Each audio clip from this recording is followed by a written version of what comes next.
It's so exciting to be here. I'm filled with energy because guess what?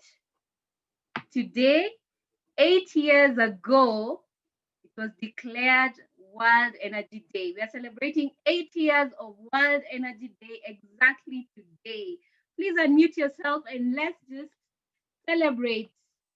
Woo! It's 8 years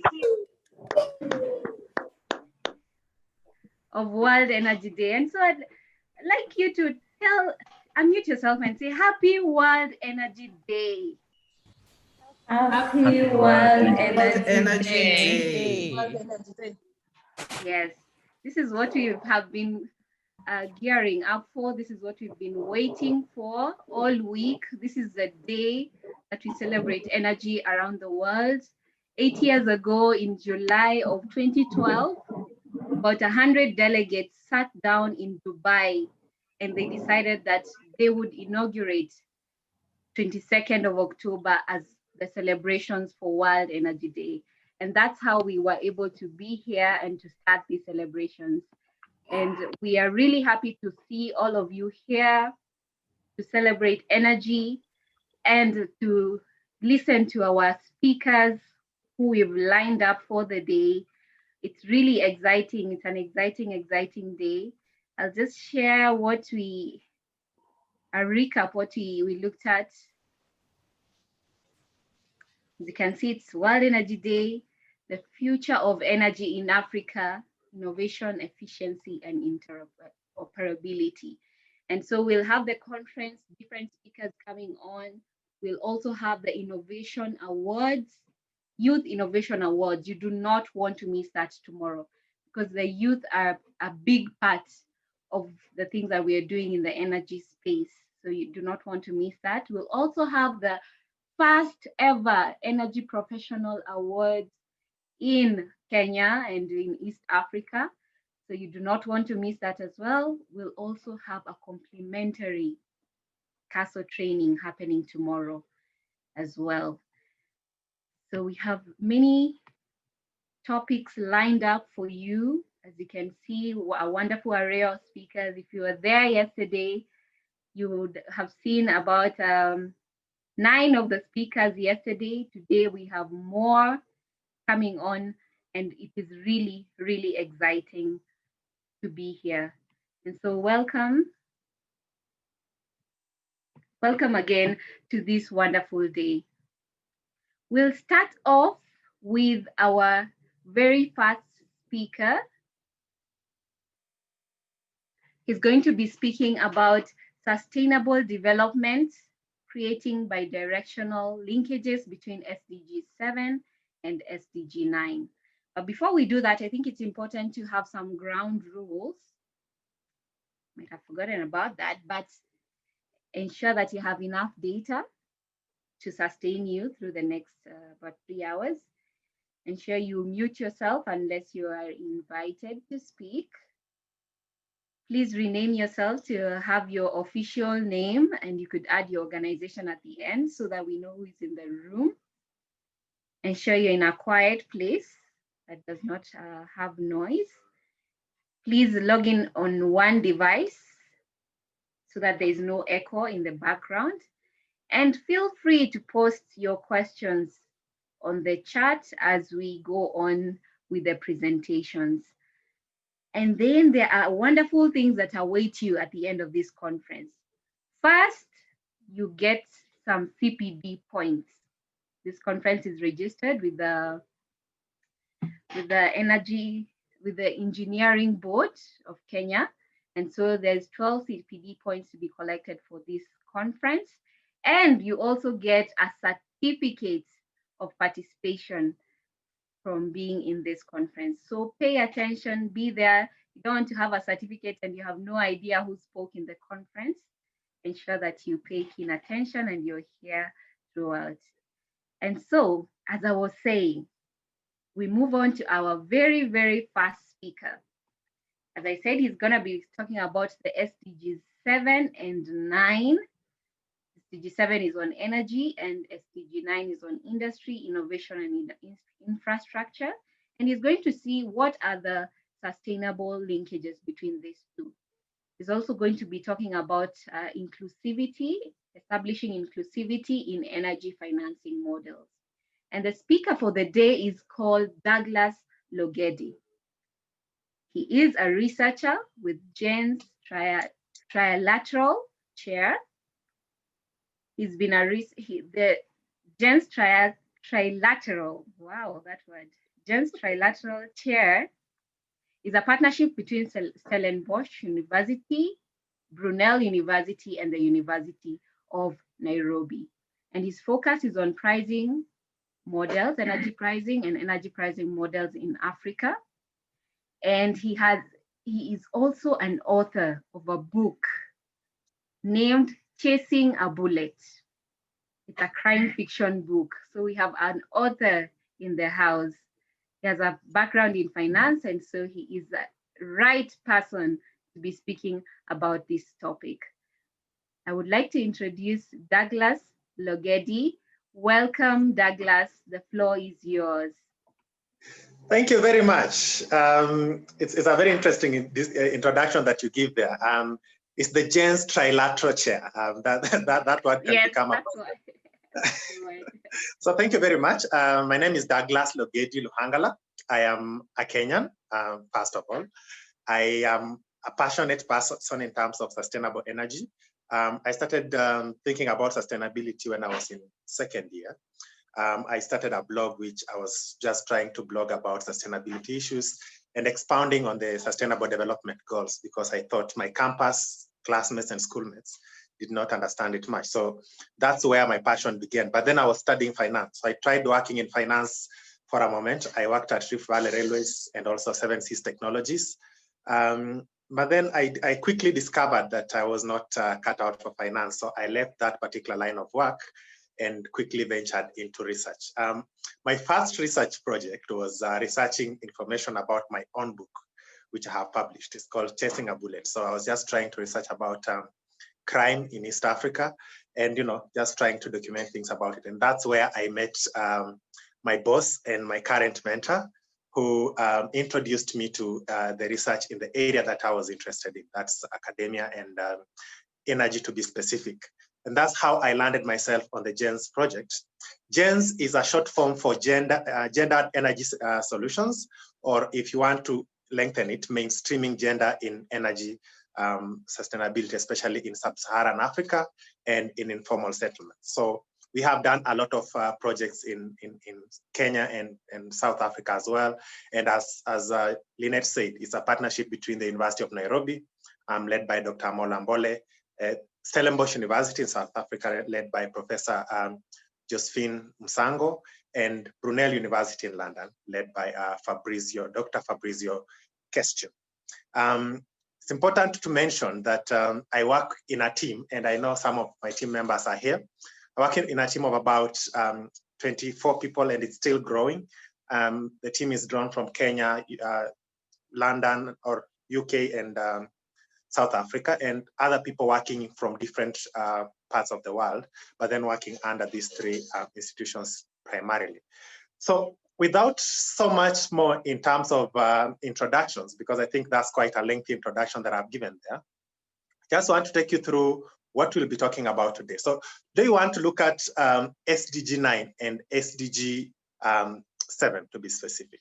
And we just want to look at how can you get linkages between the two? And I'll be giving you lessons that I and my team have learned from doing research in different informal settlements. In Kenya, we have done a lot of research in Mathare. In South Africa, I get a lot of problems in terms of mentioning that particular informal settlement. So I'll not try biting my tongue.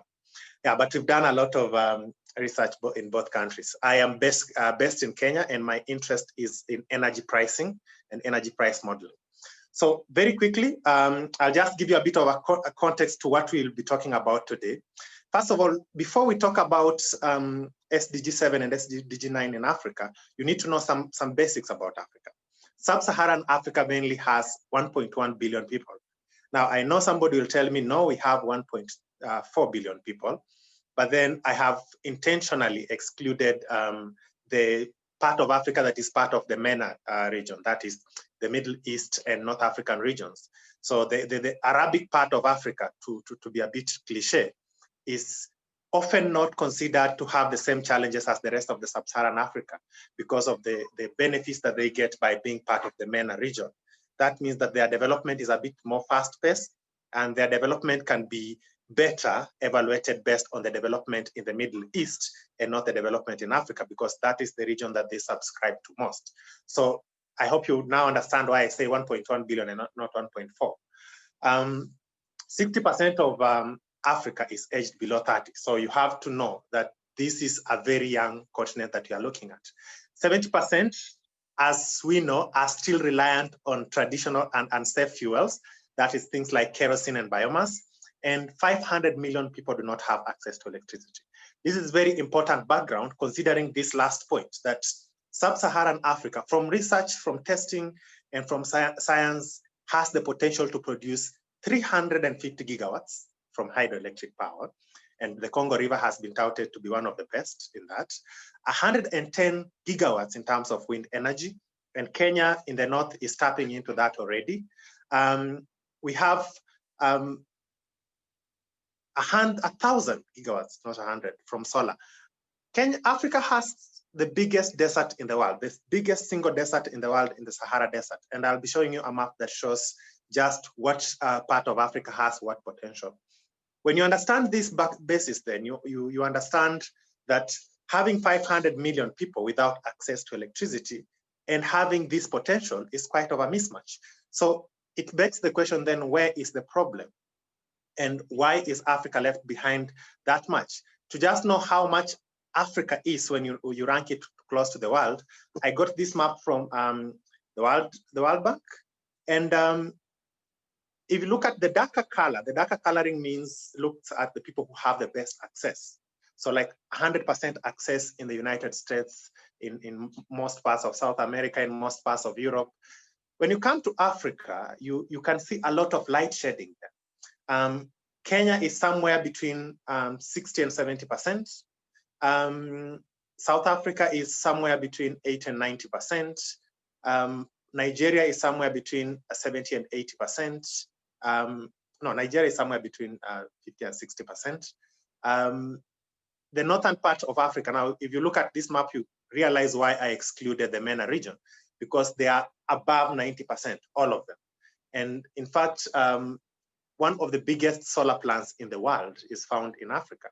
So, and it's found in the MENA region, it's not found in sub-Saharan Africa. So then you realize why I had to exclude them, because then their challenges are not the challenges for the rest of us.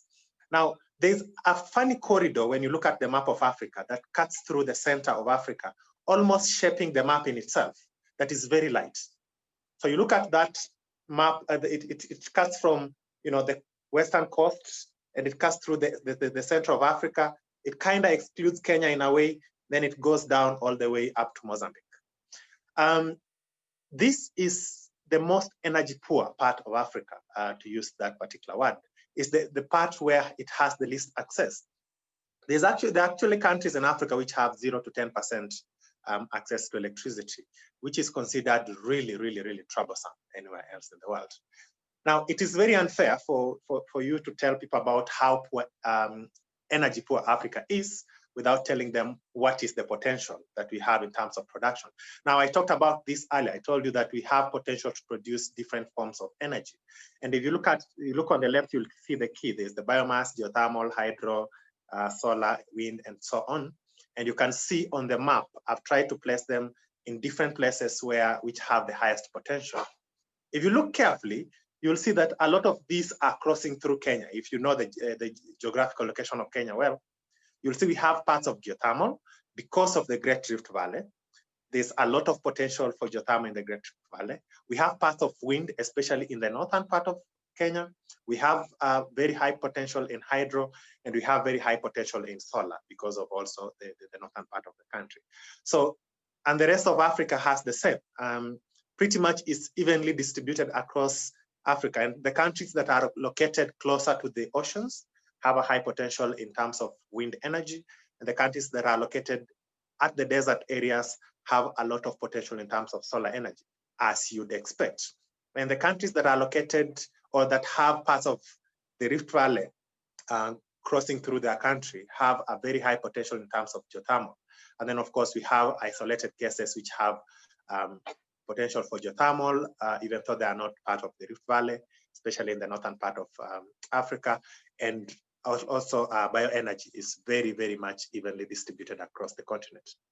Now, this brings into focus the kind of projections that I gave you earlier in terms of what is the potential of Africa in production of different forms. When you have looked at this, then you look at it in terms of we are so energy poor compared to the rest of the world, and we have this much potential, then how can we integrate our different, the two main sustainable development goals that we are looking at? And also just to mention SDG 17 in terms of partnerships, it comes into every other SDG that we look at. So our two main SDGs that I'll be focusing on today is SDG 7, that's access to affordable, reliable, sustainable, and modern energy. You have to take into account those four: affordable, reliable, sustainable, and modern. It's not like we don't have access to energy anyway. Kerosene is a source of energy, and everyone has access. Biomass is a source of energy, and we have access. But then, is it sustainable? Is it affordable? And is it modern? And also, when you look at it in terms of sustainability, then you want to look at it in terms of what footprint does it leave to the environment and issues like that. And then we will briefly look at resilient infrastructure, inclusivity and sustainability in terms of industry, and also different stakeholders in that regard and what they have done. And mainly the experiences that I'll be giving you are from the projects that we have done as GENS and the different other research projects that we have done. And I'll encourage you to just keep typing your questions as they come so that you can respond to them when that time comes. So first of all, let's think through what is SDG 7 all about. We might just be speaking about SDG 7. Someone is here who has not heard about SDG 7 before. SDG 7 is about modern energy, efficient energy, and mostly a focus on renewable energy. If you go back to the map that I just showed you here, it shows you all this potential that is showing you is potential for renewable energy, not any other form of energy, energy that is sustainable and energy that is renewable. And that's what SDG 7 is all about, access to that kind of energy, in which Africa, by the way, is projected to have the highest potential in the world. And then also SDG 7 is about transition to more efficient renewable energy. Now, as I said earlier, 70% of Africa still relies on biomass or unsustainable energy for that matter. And so SDG 7 tries to look at how can we transition our communities, how can we transition our rural setting, how can we transition our consumption behavior, our innovation to focus more on renewable energy, and also bringing different stakeholders from SDG 17 in terms of partnerships. SDG 7 also focuses on increased research into sustainable energy. Now, funding into research in sustainable energy in Africa has been on the increase in the last 7 or 8 years, because then everyone has come to realize that there is high potential in Africa, and there's even potential to export part of the energy that we produce if we just have the right technology and if we just have the right level of involvement. So research into sustainable energy has been on the increase. It is because it's a major part of SDG 7. And then we are looking at incremental energy goals. Now, I need to explain that a bit. What incremental energy goals means is every country, as you might understand already, the United Nations does not control the implementation of the SDGs. It leaves the mandate under different jurisdictions. If you are a nation, for example, like Kenya, the country or the government of the country has that mandate to implement the SDGs. If you are a kingdom, like the Kingdom of Saudi Arabia, then you also have the same mandate. So incremental energy goals means that you have to set your energy goals. For example, Kenya has set itself a goal to increase electrification by 50% in 2009, and then by 80% in 2018, and then by 2020, it should be at 100%. And I think we are very close to achieving that particular goal in terms of just rural electrification. I'm not talking about connection. I'm just talking about having a wire passing over your house. You having that wire dropping into your house is another question altogether.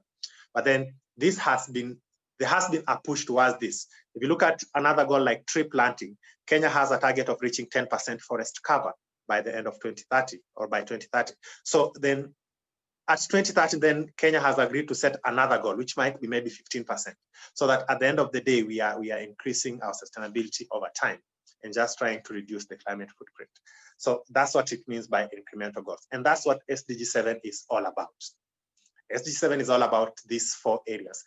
The 4 areas can be broken down into very much varied dimensions, can be broken down into very small subsections. But when you look at the work that goes into SDG 7, it's mainly in these particular 4 areas. And that's where even the funding in research and other areas, partnerships have mainly focused. In the sub-Saharan African context, and when you see SSA, just know it's sub-Saharan Africa. In sub-Saharan African context, SDG 7 has been focusing mainly on access to sustainable energy in informal and rural settlements. You have to understand something about the energy poverty in Africa. The cities, most cities in Africa, are just as energy rich as the West or as anyone else in the world. Nairobi is just as energy rich as anyone else in the world. We might have questions in terms of management, but then in terms of access, in terms of capacity, Nairobi is just as energy rich as anyone else in the world. But a certain village in Congo, a certain village in Chad or Central African Republic, which as we saw is one of the whitest countries on the map, a certain village in that particular country does not have the same privileges. Or a certain part of their city, which is mostly the informal settlements. We are talking about what are traditionally called the slums. They do not have the same characteristic as that part of the world, as their cities. So Africa focuses on ensuring that there is better access for such people. And that's where research, that's where funding goes.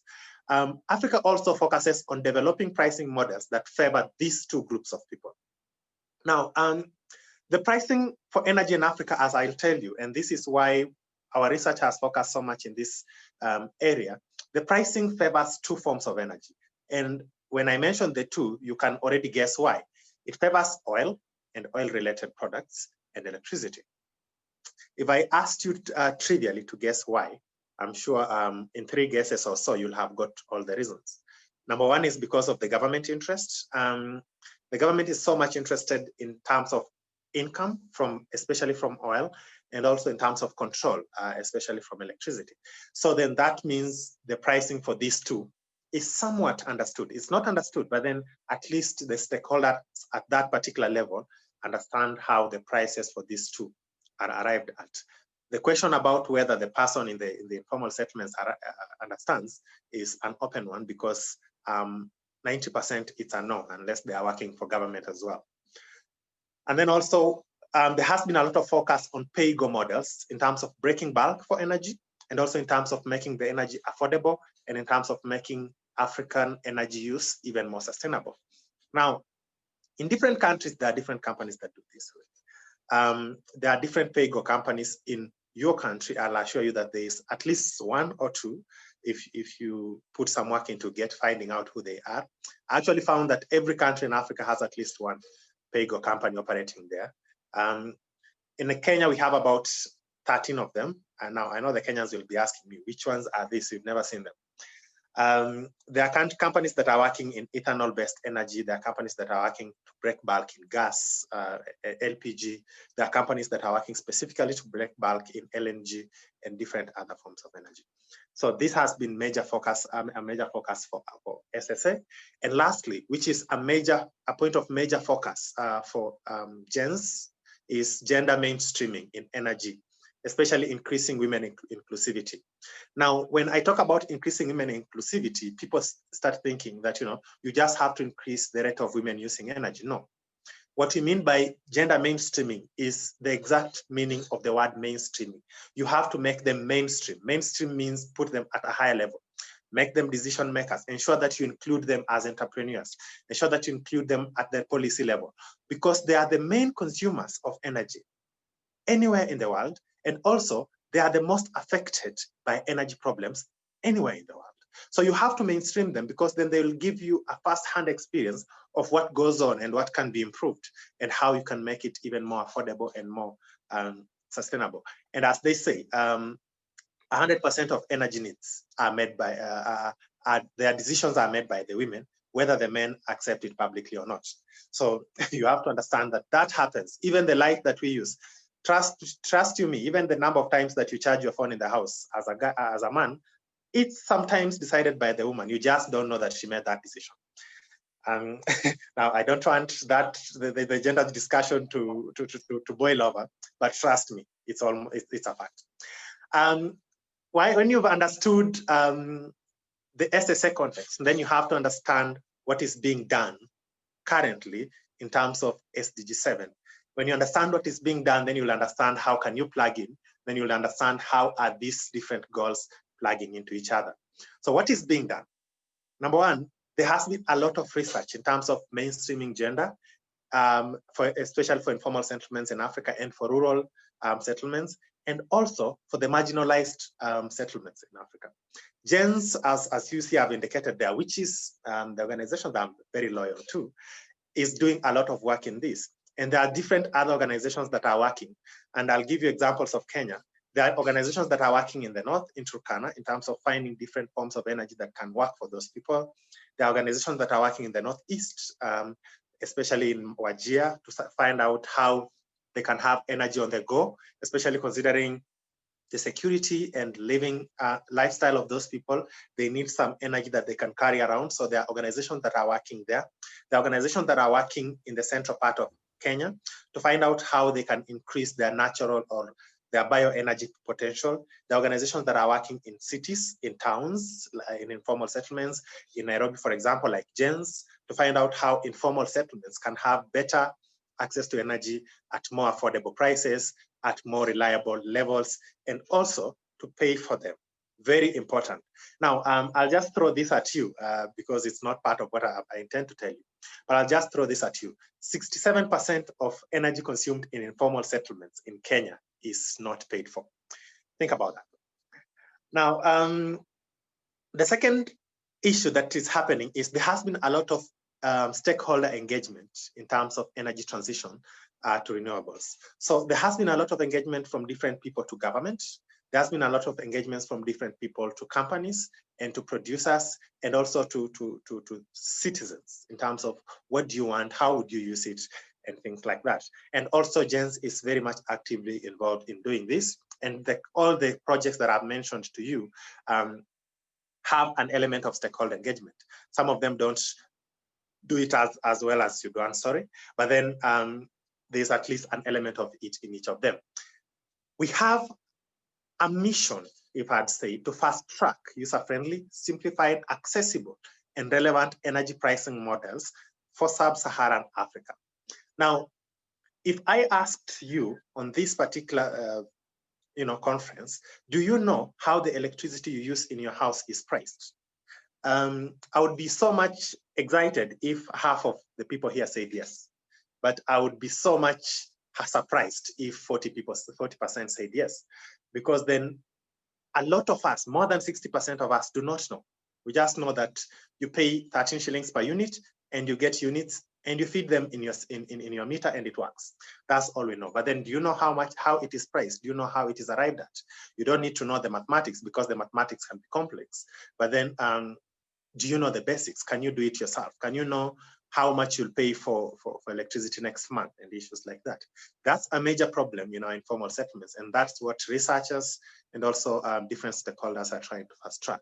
And lastly, there's increased investment in renewable energy production, consumption, and also at policy level. There's a lot of meetings and policy discussions and policy committees across the continent that have been formed to just try and make energy a household discussion. Just try to bring it more into the forefront so that different people can also understand it and also price it differently. South Africa has been a leader in this in terms of development of different models, development of different engagements for energy use at different levels. They still have their own challenges, but then they have been a leader in this. Kenya as well. Ethiopia, I have to mention, Ethiopia are doing a very good job at it. And also partly, although as I said, it's not part of the sub-Saharan Africa per se, but Egypt is doing a very good job at it. So these are 4 areas that have been of major focus in terms of trying to make sustainable energy or trying to further SDG 7. And I'll have done my organization injustice if I don't tell you a bit of also what we are doing, the work that we are doing with GENS, because we are working in each and every one of the 4 areas that I just mentioned for the SDGs. For example, we're doing a lot of research into gender mainstreaming in energy, in informal settlements, just from our name, mainstreaming gender in energy. It tells you that that is our core focus in terms of research. And I have to mention that our PIs, project investigators, who are our leaders, have a very high passion in terms of trying to ensure that the aspect of gender is mainstreamed in energy and understood, which is very much important, understood. My partner in crime, the lady I work with most in Nairobi, she's called Peris Njoroge. She's focused generally on gender and policy. So then you look at policy, you look at gender, and then you put energy there and find how are these 3 correlating. And I'll show you a figure at the very end that shows you just a bit of how they are correlating. We're also doing an extensive focus in multiplayer energy pricing models. And that's where I am best. That's where I rest. And that's where what I sleep and drink. I sleep and drink mathematics, models, and formulas, just so that I can look at how can we price different forms of energy so that they can be understood, accessed, and also used by the informal settlements and the common wananchi in each and every country. We are doing a lot of research and also undertaking a lot of stakeholder engagement so that we can focus on the 2 objectives that I've just shown above. And this is something that we have actively started engaging in. In the next few months, we will be engaging stakeholders both in Kenya and South Africa, stakeholders at different levels so that we can also understand their energy needs and their energy behaviors and different aspects of that. In terms of stakeholder engagement, we are engaging communities, for example, in Mathare, in Kenya. We are engaging policymakers and industry leaders, for example, government.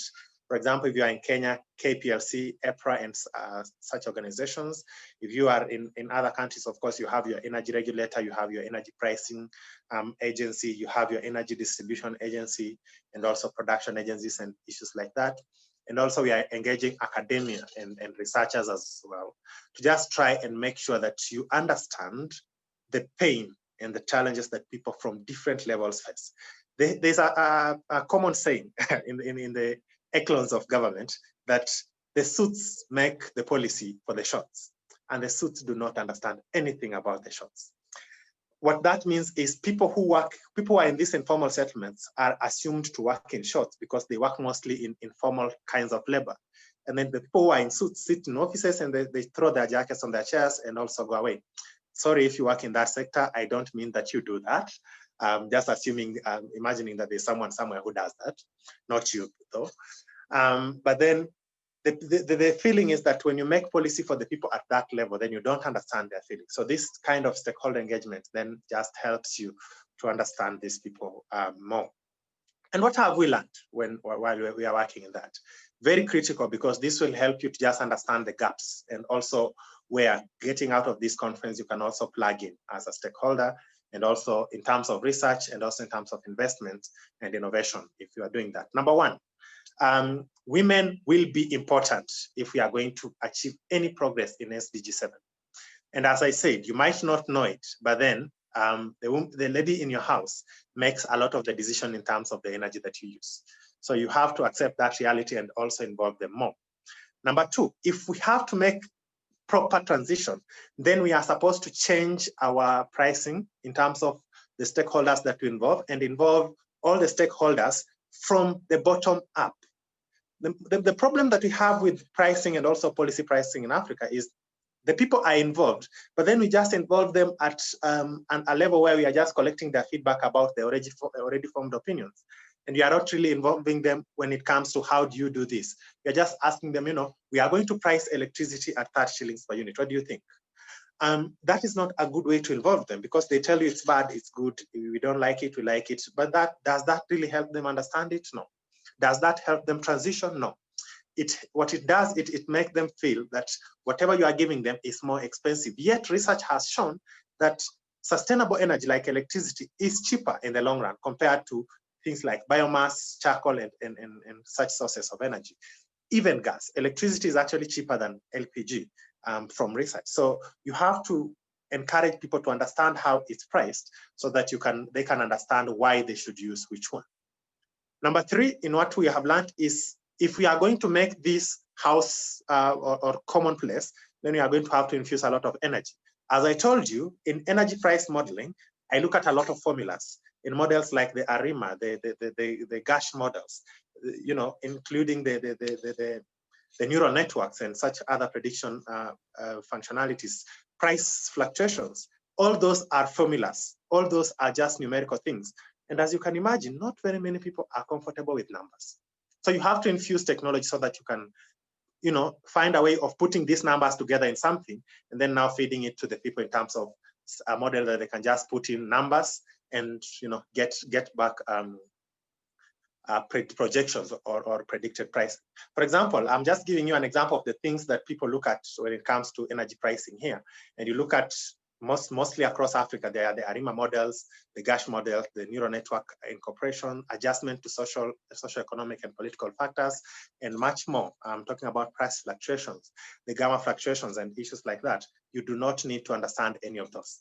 But then you just need to understand that it's complex. If you are going to incorporate 2 or 3 of these, all which are different mathematical functions, then you are going to have to simplify it for someone to understand. For the lady, especially because you've said that the women are the most important or the most involved stakeholders, for the lady in the village to understand, then you have to simplify this into a form that is available to them. And that's where technology comes in terms of trying to make this much a reality. This picture is always a very interesting picture for me. This is a picture of Mathare in Kenya. And all these, as you can see, are not cloth lines. These are electric lines. There's live electricity passing in each and every line that you can see here, as much as they look like they are greeting each other. And you can imagine the danger that is there. The reason why these wires are this many, and some of them clearly look like they are clothing lines, is because a lot of them are what I will call informal. They are not recognized, they are not on the grid, but people are using electricity from them. As they call them there, it's called mulikamwizi. And so you will understand that we have to make this simpler. If we have to make this simpler, then we have to create some order. If we have to convince these people to have some order, then we have to convince them that we have involved them in terms of making the decision for the pricing, in terms of involving the people that make the decisions, who are the women, in terms of research, which involves them, in terms of financing that is based on them, in terms of innovations that are customized to them. And then they'll understand that we have these solutions that we can use. Therefore, we do not need to, to have our own local connections. We can rely on the connections from these providers because then we have been involved. Throughout our research, one of the things that we found to be very critical, and it will be very critical for those of you who are in industry, is that however good a project is, as long as its genesis did not involve the people are bound to reject it. You have to take that home, because then until industry understands that particular part, we are going to develop innovations that will just remain that. They will remain innovations, good innovations, but they will never work. I'll give you an example. In Mathare, there has been attempts to install solar energy, but then the community has rejected some of them because the community does not understand how this helps them. There has been an effort to install, digital metering for the electricity so that they can have prepaid electricity. Is it prepaid or postpaid? Yes, prepaid electricity. And the challenge that it faced is that the people reject it because then they were not consulted. It is good, but they just do not understand why they should leave their comfort and come to what you're offering them. So for those of you in industry, you have to understand that you have to involve these people, because then that's the best way you bring them on board. Very much quickly, I want to bring us into SDG 9. Now, as you will imagine, SDG 9, I am diving into an unknown here because I am in academia, which we focus a lot on SDG 7. But then SDG 9 is also part of what we do a lot. Number one, SDG 9 is about farthest reaching, is one of the farthest reaching, and it involves industry, innovation, and infrastructure. Anywhere in the world, those three will form 40–50% of the economy. Industry is everyone in industry. Innovation is anything being innovated. And infrastructure is anything infrastructure, roads, you know, the rural electrification, airports, everything. So you can imagine that's over 50% of an economy anywhere in the world. And then I'll put there in brackets and research. Because what most of the people in industry ignore is what researchers have found to work. Like I've just told you about how you can do sustainable energy in a place like Madare. For it to be accepted, they have to be included. But the people in industry tend to ignore that and think because this solution is very good, because we know this solution is very good, and they are right about it, that solution might be very good. But then there's an assumption that it will be accepted. No, it will not. Ask researchers and they'll tell you that, you know what, stakeholder engagement at that level is very much important. And then people assume, for example, and this has been an assumption that has been made a lot across different parts of Africa, that because when you do research, especially because of the income gaps that we still have across the continent, gender income gaps, you'll find that the men are the ones paying for most of the electricity. Now, what industry assumes is that if we know what the men who are paying think, then we can develop a solution that is forecast to them, then they will buy it. What you do not understand is that the guy pays, really, but he does not decide what he pays for. When you understand such intricacies, for example, that the person who will come to collect the energy, in many cases, is a child. In many African communities, the adults do not just go collecting the sources of energy themselves, they send their children. Now, if you have a gas cylinder that weighs 40 kilograms, how is a child supposed to carry that exactly? You have to think about a few issues before you develop solutions for these people, especially in rural areas, because that's what happens there. And you can only understand that through research.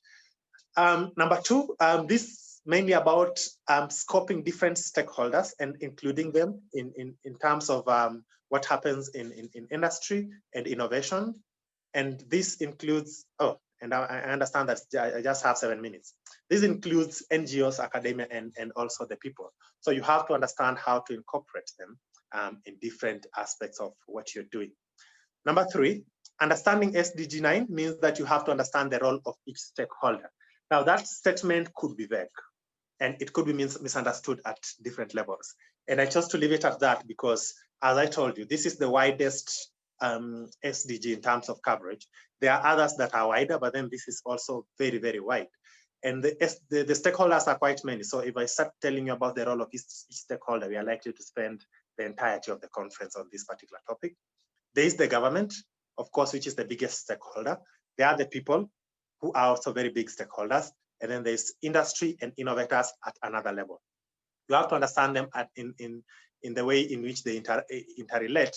And let me just show you this, in the way in which they interrelate in this particular form, but then I'll tell you about this in just a minute. So you have to understand the role of each and every one of those stakeholders. You have to understand what role does the people, the consumers, play. And those are the stakeholders that are ignored. We have found that a lot of you in industry and also in government involve each other because, you know, there is something that we call the neighborhood effect. You feel like you are neighbors and, you know, in terms of what you do, in terms of income, but then you don't think about the person behind that particular consumption. You have to include them if you are going to make any decisions. Industry and innovations include different aspects. And I decided to place this in terms of questions that you could ask yourself getting out of this conference, because then that will help you to factor in or to figure out different stakeholders and how to involve them, how they're involved. And the last question, as you'll see, is colored in red, is how you can be involved. So the first question that you should ask yourself is what is my government as a stakeholder doing to contribute to SDG 9? Go to different energy government websites. For example, energy providers, KPLC in Kenya, EPRA, KenGen, and also just the Ministry of Energy, and find out what are they doing, who are they working with, and why are they working with these people. In that, you'll find different gaps in terms of what is being done and how you can play a role. Number two, find out which companies and organizations are working to accelerate innovations in infrastructure in your country and in your area of jurisdiction as well. As I told you, there are about 17 paygo companies in Kenya. Most of them are based in Nairobi. Each country in Africa has at least one. find who is doing what and how can you be involved. When you find out who is doing what, then you can find out what are they doing, what's the basis of what they are doing, and also how can you be able to plug in. Number 3, find out who is working in research and development in energy in your country. Now, this will mean that most of you in industry have to go into areas that you are not comfortable going into. That means engaging academia. That means engaging professors. That means engaging researchers and research companies. And most of you do not really do that, which leaves you open to implementing things without considering what's on the ground. Find out who are the funders and why are they funding these types of solutions, because then when you understand why they funding it, then you can look at the research that they have done and the long-term gap that they see in that particular area. Find out who are the target communities and why. If research in geothermal is targeting communities, rural communities in the Rift Valley, why? If research in solar mini-grids, for example, in Kenya, are also mostly targeting communities in the upper, the Northern Rift, the North Rift part of Kenya, why? So you have to find out those target communities and also find out why. And lastly, find out what are they working towards. So if they are working with communities in rural Northern Kenya, why and what do they aim to achieve? Do they aim to make them, the women more of decision makers? Do they aim to bring in more investments? Do they aim to connect more people? Do they aim to break more bulk? Do they aim to make it cheaper? Or do they aim to make these people understand their pricing models even better? Why? So you have to look at what are they aiming at. And the last one is, across each of these, how can I be involved? I can be your company. I can be you as an individual. When you look at these 4 areas, or these 3 areas plus how you can be involved, then you will find out what's going on in this humongous SDG 9 section, and also how you can be involved in this SDG 9 section. Now, when it comes to bidirectional linkages between SDG 7 and SDG 9, I just came up with 2 images, which are pretty much the same image, but then they are presented in different forms. And as you can see clearly, in the middle here, I don't know whether I can annotate this so that, okay, no, I can't annotate this. If I could have been able to annotate, oh, yeah, I can. Okay, perfect. As you can see, in the middle here, okay, you have SDG 7. It lies in the middle there, okay? Let me make the color different so that you can see it better. Perfect. Yeah, so in the middle there, you have SDG 7. And then standing alone in the economic part is SDG 9. SDG 7 has a social element to it, has an environmental element to it, and has an economic element to it. But standing alone in the economic quadrant, it seems to be a very lonely SDG, is SDG 9. And you can see the space that it has, a lot of space to work in itself. I'm not saying that it's the only one that targets the economy. Of course, we have SDG 10, we have 12, we have 8, 7, 2, blah, blah, blah. They all target the economy in one way or the other, but SDG 9 does not target anything else. It only targets the economy. This one does not target anything else. It only targets the economy. So you have to understand that it interlinks with the others, but it's kind of a standalone there. But then it has some sort of linkage to SDG 7 over here, because then they are in the same quadrant when it comes to economic consumption. So when you look at it in that form, SDG 7 is what I call the very strong linkage. It is a strong bond because then it brings together the 3 elements of an economy: the social element, the people, the environmental element from sustainability, and the economic element from development.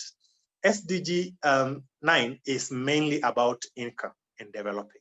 So how does it link to SDG 7? Therefore, when you are developing, you have to include different stakeholders, and have insinuated this throughout my discussion. You have to include these stakeholders at all levels, and you have to include them as key stakeholders. There is nothing like a minor stakeholder when it comes to implementing solutions that are supposed to have a massive intake, that are supposed to change the way people think and the way people live. There's nothing like a minor stakeholder. Each stakeholder is a major stakeholder. And then when you are linking these two, what comes in terms of the social aspect, you can see SDG 7 is also in the social part, so it also links to SDG 9 from the social aspect, are the issues that I've just told you about: gender issues, employment issues, income issues, and issues like that. You have to implement solutions that can be afforded by the people. You have to implement pricing models that can be understood by the people. JENS is looking at furthering research that can help you understand these different elements. And if you can also plug into organizations like JENS and understand what have they found out, what can you contribute in as an organization when you're doing your innovations and different things, you know, just as a by the way, you can also throw in some financing so that you can also do more work. But then, you know, you need to figure out how can you partner with organizations like that. And this last image is also just a representation of the same image that we are having here, but in a different form. This time around in a top-down approach, so that you can understand it better. The social dimension, social dimension, when you have drunk a lot of tea, social. Okay. The social dimension is at the center, as you can see. It incorporates the most number of SDGs aged. The economic dimension exclusively incorporates 4, and then environmental dimension incorporates 4 as well. And then there's one SDG that goes all over the place, is SDG 17, which is about partnerships. So that is a very brief summary of a topic that can take us a whole 3 days to discuss: interlinks between SDG 7 and SDG 9. This is not a topic that can be concluded in 30 minutes, as I have tried to do. If we want to go in depth into each of those elements, as your questions might dictate, then we might need a lot longer than the time that we've had. So thank you very much. I welcome any questions. All right. Thank you so much, Douglas, for that wonderful, wonderful session. The thing that I've really gotten from you is that women run the energy world, even if we do not want to admit, it is true. Whether it's in your home or it's in the informal sector or everywhere else, we run the world in the background. And that's why we need to include more women in decision making when it comes to energy. So thank you so much. We've learned a lot about gender mainstreaming in energy pricing models, and both the SDGs 7 and 9. And we ask that you please post your questions on the chat and comments as we receive them, and post them to Douglas for about 5 minutes. I can see a question here from Carol Gazuru. Carol, do you want to unmute yourself and ask? It looks very interesting. Yes, sure. I was very interested in that steamer Mwitu or electricity Mwitu concept that Douglas so visually projected. And I know this is a very Kenyan way of saying it. I was wondering, in the other informal settlements around Africa, what do they refer to that as? Because it's a syndrome, it's a whole ecosystem up there on its own, and it needs to be given the recognition it deserves. Yeah. Okay. For other people who are not Swahili speaking, Mwitu means, what does Mwitu mean? I don't know, in the bushes. Or mainly it's something that has been taken without permission. And so that's what you're wondering, how does the rest of Africa call it? You can put that on the comments here. I can also see a comment from the Cynthia Bani. Cynthia, maybe you can unmute yourself and just give your comment as we wait for more questions. Yeah, thank you. I was thinking SDG 9 can also be targeting environment, not only economic. As we have been focusing on global warming, industries have been told to find a way to incorporate renewable energy into their industries. So I feel, other than saying SDG 9 is only in economic, it can also be in environment. Right. Thank you for that comment. I think we are seeing a lot of more integration in terms of SDGs coming together. And maybe Douglas can also touch on that and comment on that as well. Great, Okay. great. I don't know what happened. My screen has stopped sharing on my laptop device. I just wanted to bring back that image. Okay. Yeah, we'll allow you in a moment. Ah, perfect. It's back. Let me see. So let me just start by responding to the very last one in terms of SDG 9 and how it incorporates different other sectors. Now, before I get into trouble, I did not say that it can only incorporate environment and social. As you can see right here, SDG 9 has a way of getting into each of the other dimensions, each of the other 3 dimensions. So it incorporates the environment in also different aspects, sustainability in terms of carbon pricing, in terms of different targets that arise from the Paris Agreement. Every country has their own nationally determined contributions. And so the NDCs and the industry really is where the countries try to implement the NDCs more, because then if you are having old vehicles on the road, they are going to emit more. So as much as it's part of infrastructure, the government has to try and make sure that they are climate sustainable.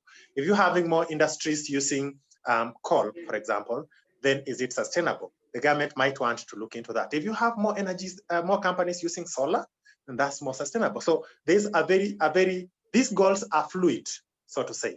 They interject with each other in very different ways, and you have to look at it from the different connections that you intend to create. I intended to create the connection between SDG 7 and SDG 9, and that's why I didn't mention the environmental aspect a lot. But yes, there's a lot of interlink between all the 3 different dimensions of energy. How is Timamuitu referred to across Africa? I would invite the linguistic researchers to try and find that out for us. I would really appreciate if we had a chart that just shows this is called Timamuitu in Kenya, this is what it's called in Uganda. I'm sure in South Africa it would have 42 names because South Africans have a lot of languages. This is what it's called in Tanzania. I would be very much interested in looking at that. I honestly do not know how it's referred to in the other countries. But in short, it is informal connections. Connections, which I said, are not paid for. About 60-something% of it in informal settlements in Kenya are not paid for. So those are the connections we are talking about. And the connections that the government cannot shut down. If they shut down one line, they hook it over to another line. So that's what we're talking about. I don't know what they are called in other countries. I don't know whether I missed any questions. No, I can see a question here from Nora. Okay. And she's saying women truly interact with energy the most, but how can we innovatively shift the gender power structure for effective mainstreaming? Excellent. My partner in crime, I'll mention her again, is called Paris. She's dealing exclusively in terms of with mainstreaming gender in policy, at the policy level mainly, in energy. And throughout her work, she ends up dealing with gender mainstreaming in everything. And we have a team in South Africa, by the way, that also does the same.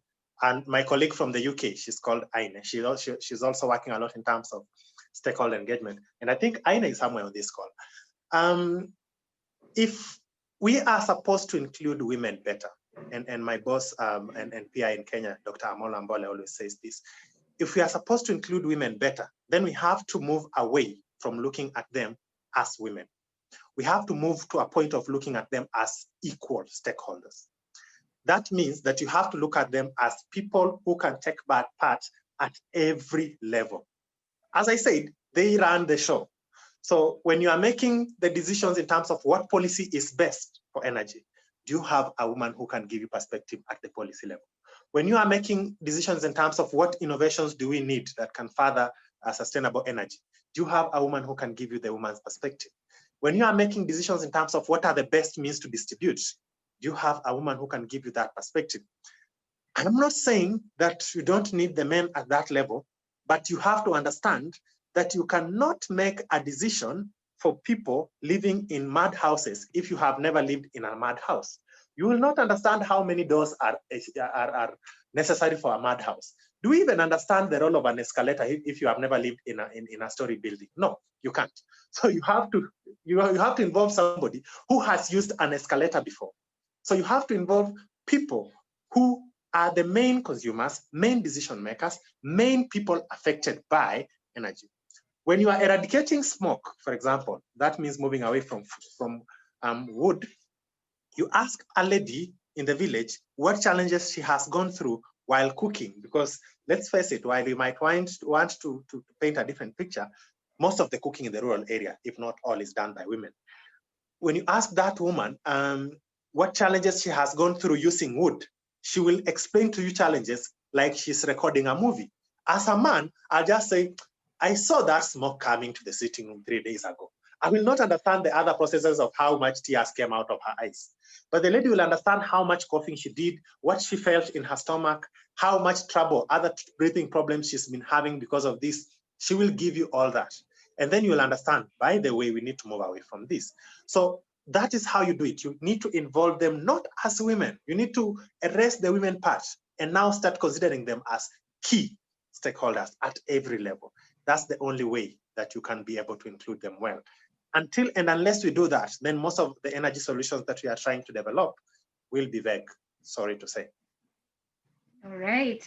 Thank you so much, Douglas, for that. I have learned a lot from you. And we have to look at women as equal partners at every level of decision making. I think that's really one of the biggest takeaways that we've taken from your session. I can see the comment section is on fire. A lot of people are really appreciating your presentation, Douglas, and they've learned a lot. And I can see John Mwanza has given us a name for Stima Mwitu. He's saying it's rogue energy. Rogue energy. Oh, rogue energy. No. We can't call it rogue energy. Energy cannot go rogue. Very interesting debate here that we have. I think we might be the ones who create that map of the Stima Mwitu in Africa. So thank you again, Douglas. You have set the pace for our next session, because today our biggest focus will be on gender. And we'll be looking even at another conversation with a panel just talking about gender inclusion and energy. So thank you so much, Douglas. Please pass our greetings to the team at Jen's trilateral chair. Yes, you have to mention it well. Trilateral chair. And very much appreciation to IRENA. IRENA is on the call. Thank you very much for all that you've done to us putting this together. Yes, she led us to you. Thank you, Aine. We appreciate you for doing that. All right, so I will ask Ruth to kindly run a video. We would like to see who our sponsors are. They're the reason why we are here. They have been able to put this together for us. So we're going to just run a short video and then we'll be right back. Let me say it like the guys in the news. We'll be right back.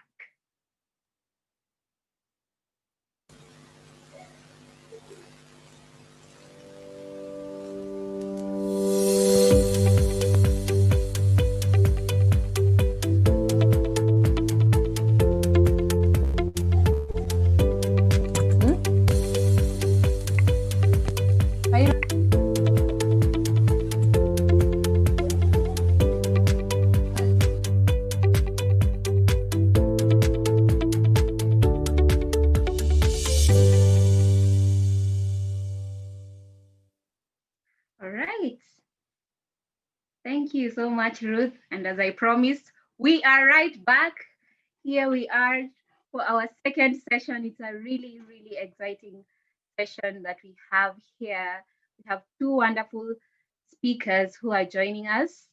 And the topic that they're going to be speaking about is energy and gender equality, accelerating inclusion in the region. And to introduce our very first panelist, we have Julie Ndwiga. Julie Ndwiga is a gender advisor at the RTI Energy Program. She has over 10 years, my people, experience in gender mainstreaming. She has a current role as a gender advisor at RTI Energy Program. which provides gender advice for East Africa Energy Program. She has supported gender mainstreaming efforts for other multinational organizations such as the United Nations Women, United Nations Development Program, and the World Food Program. Help me welcome Julie Ndwiga. Julie, please say hi to the people. Hi, I'm here, Hello. Lynette. Good Okay. morning, everyone. Good morning, Julie. Very good to see you. Nice to see you too. All right, then we have our second panelist. Her name is Sumaya Mohammed. Mohammed, that's the word. Sumaya Mohammed, she is a sustainable development professional. She's been doing this for over the past 11 years. And she's been recognized for running the best municipal energy efficiency program in South Africa. She's also developed and managed the best renewable energy and efficiency program in Cape Town. She's passionate about sustainable, equitable development, and she has developed energy efficiency programs around Africa. She has a background in chemical engineering and a postgraduate diploma in sustainable engineering, as well as a master's in sustainable development. And she's also pursuing her MBA. So do not joke with this powerful lady. Welcome, Sumaya. Please say hi to the people. Thank you so much, Lynette. You are too kind in that introduction. I'm very pleased to be joining you all this morning. All right. It's really good to have you, Sumaya, join us. And so we'll go right to the first question. I think Douglas has really touched on this, and it's been said that the energy sector is really male-dominated. It's heavily male-dominated. But as we can see, even on this call, there are more women coming on into the space. What has been your experience and observations on the ground? I think I'll start out with you, Julie. Do you think it's still male-dominated? Are women coming up in the decision-making when it comes to energy? Thank you so much, Lynette, for the question. I mean, just to think about it, I mean, gender equality in the energy sector is seen as a risk because, of course, the energy sector is a male-dominated for very long. And it's still the experience that many of us have. Myself, it's still the same thing that I observe in the many countries I have worked in. And some of the reasons that perhaps could contribute to this are, I mean, abroad. I'll just try to mention a few that we can all try to relate with. So I think one of the first quite obvious one is a maternity issue, maternal issue. So there's this thinking that a woman cannot definitely be good at work or be there for her family and still be there and succeed at her job, which then means that there's still some pushback when women want to get into the energy sector because people have all these stereotypes and thoughts and ideas. So because of that, then it's still quite difficult for women to get into the sector. I think perhaps the other one would be affinity. You know, affinity is like people who are like you, There are also many men in the energy sector, from the leadership level to the technical level. And so when new opportunities come up, I notice, or I don't know, I'm sure others have.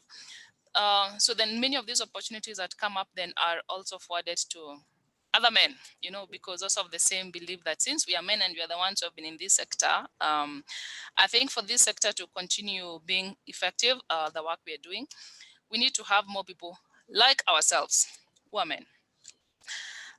There is also the other issue that perhaps caused by culture, you know, like women are expected to do some kind of jobs that are not quite technical, you know, perhaps more of hospitality and those kind of things, and not these technical kind of jobs, you know, engineering, which are seen to be positions for people who are presumed to be kind of domineering, you know, aggressive, which are traits that are seen to be more masculine. So when women who want to get into the energy sector are qualified women want to get into the energy sector, then there's a perception that they are, not feminine. And so they're not really liked. So it also contributes to them facing an obstacle, really achieving their best or getting into this sector. The other kind of different thing that I would like to mention is some of the policies and practices that we have in the energy sector at national levels, within the organizational level, that are not inclusive, not just gender inclusive, but they're not inclusive in terms of age, in terms of ethnicity. They assume that they will be able to address the needs of all people in a standard way. And many of these policies and practices or regulations have been with us for many, many, many years, from the ages when gender was not really a topic, an important topic. And those times or those years, these regulations and these laws were developed by almost 100% men. So they really didn't see the role the women would play. And so these policies were developed with men in mind, today and forever. And we still have many of these policies and practices still in place, which means then that as long as we do not have policies and practices that are not inclusive, that are not aiming to be inclusive, then it still is an obstacle for women in the current era to get into the sector. Yeah, that's what I'm thinking of right now, Lynette.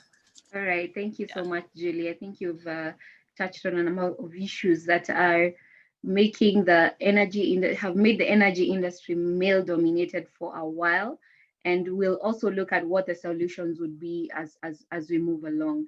And the next question just goes to Sumaya. The clean energy movement, it often leaves out one core area, that is energy for cooking.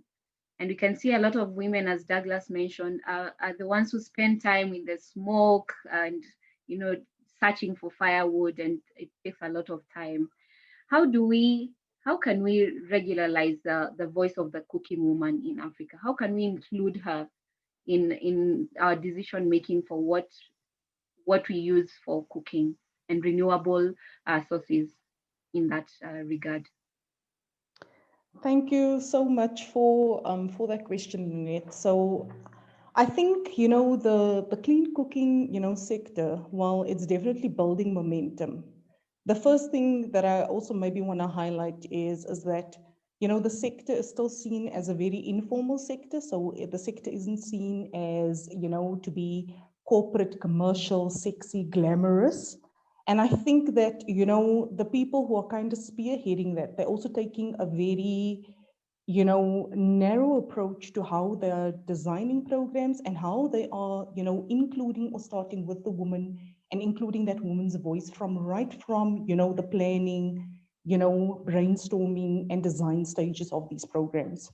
And I think, the sector maybe also just needs to recognize that it needs to almost rebrand itself and make itself known a little bit more. Because if we look at, the decentralized renewable energy sector, they went through the same, challenges. The sector was seen to be a niche market. It was seen to be, just a novel, technology that was being brought into the sector. But it was until that sector came together, and I think that is where you also see kind of the roles of, these, help me out, is it a sector development agency? But, you need kind of these industry bodies to also help rebrand and create that space that kind of echoes that these are the principles that, needs to be embedded in, all projects and planning processes to really enable for, the woman in the sector to be heard. Because the clean cooking sector cannot be designed without engaging the woman and designing it with the woman's view and input. So until the sector, really focuses on how is it creating the platforms and the systems in all of these programs, those women's voices are not going to be heard. So for all of those who are, branding specialists, I'm looking at Caro. You guys have a big role to play, in the sector, because we all know if you look good, if you are appealing, then you get noticed. And it's not to say that these women shouldn't be noticed, but unfortunately, these are some of the commercial tactics that, one has to play with.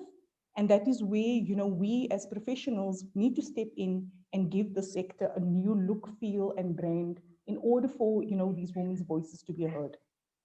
All right. Thank you for raising a wonderful point there. We need some rebranding when it comes to clean energy cooking. And I think that's a really important point to raise there. How we are able to place the industry here is very important, and how we place the woman at the center of it. I think that's great to hear from you. Gentlemen, please do not feel left out. We expect more questions from the gentlemen on the chat. So I'll be looking out for that. Do not go away because we are talking about gender issues. The other question I would like to pose to Julie is at what point should we have gender inclusion in energy matters start? What is the entry point that would bring a sustainable outcome in your view? Julie, are you there? I think Julie dropped off the call. All right. Maybe she has some technical issues. Okay, so there we go. So Maya, maybe you could take this question. At what point should we start having the gender inclusion conversation? So this is a great question, and it's a very broad question as well. I think at the working level, again, it needs to start from when you are ideating, designing, and planning. This needs to start at the core, and also you need to look at your company's policies. How is your company's policies designed? How are you, creating an equal platform? Because I couldn't echo more with, the first gentleman that spoke, that we need to stop, this also, pinpointing this gender, conversation, because at the end of the day, when do we start moving to, a gender neutral platform? Because while I see the need, for us to speak about the gender conversation, I also can't help to feel, but when do we also allow women to feel empowered, to feel that they have the ability to be at the equal playing field with their male counterparts? And we need women to understand that they are being viewed on an equal platform. So company policies and how you're structuring, also your HR, your HR, team, how are they onboarding and recruiting people? Are they being gender biased? Maybe the HR team needs, retraining in their approaches. How are you advertising? So there's all these language and communication skills that also that a company needs to look at, and how they are then, onboarding that person into the company. Who is doing the onboarding process? How are you presenting the company? I think these are all things, that companies can work on. So I'm touching more on, solutions here than it, but this question is very broad. And I think again, from a policy level, this is where one needs to keep the conversation going. These industry associations that we all belong to, how are they making sure that we are keeping government around the table and keeping that conversation going? Because if the government guys are developing policies in isolation, and it is again a man that is writing that policy, how are we interacting? How are we making it known that, are you taking into consideration, the feminine voice in that policy? How is our voice being heard? So we shouldn't look at it just as, a government responsibility, but how can we proactively engage is what I'm saying that can be done. And then again, I think, just from a societal level, all of us on this call, we are sisters, we are mothers, we are aunts, we are a family member. I'm a sister, to a brother. And we need to keep that conversation going within our, personal spaces as well.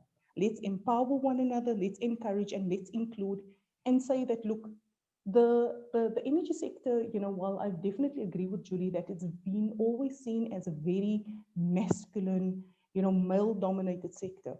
But I'll always say this, how many of us, if you look at, today's world and the kind of, skill sets that you need in today's world, how many social media bloggers are there, and, how many, How many women are kind of playing in that space? What are the roles that your company needs? Your company doesn't just need, engineers. Strategists, man, I consider myself a strategist, and I am happy to sit around the table, with my male counterparts, on this conversation.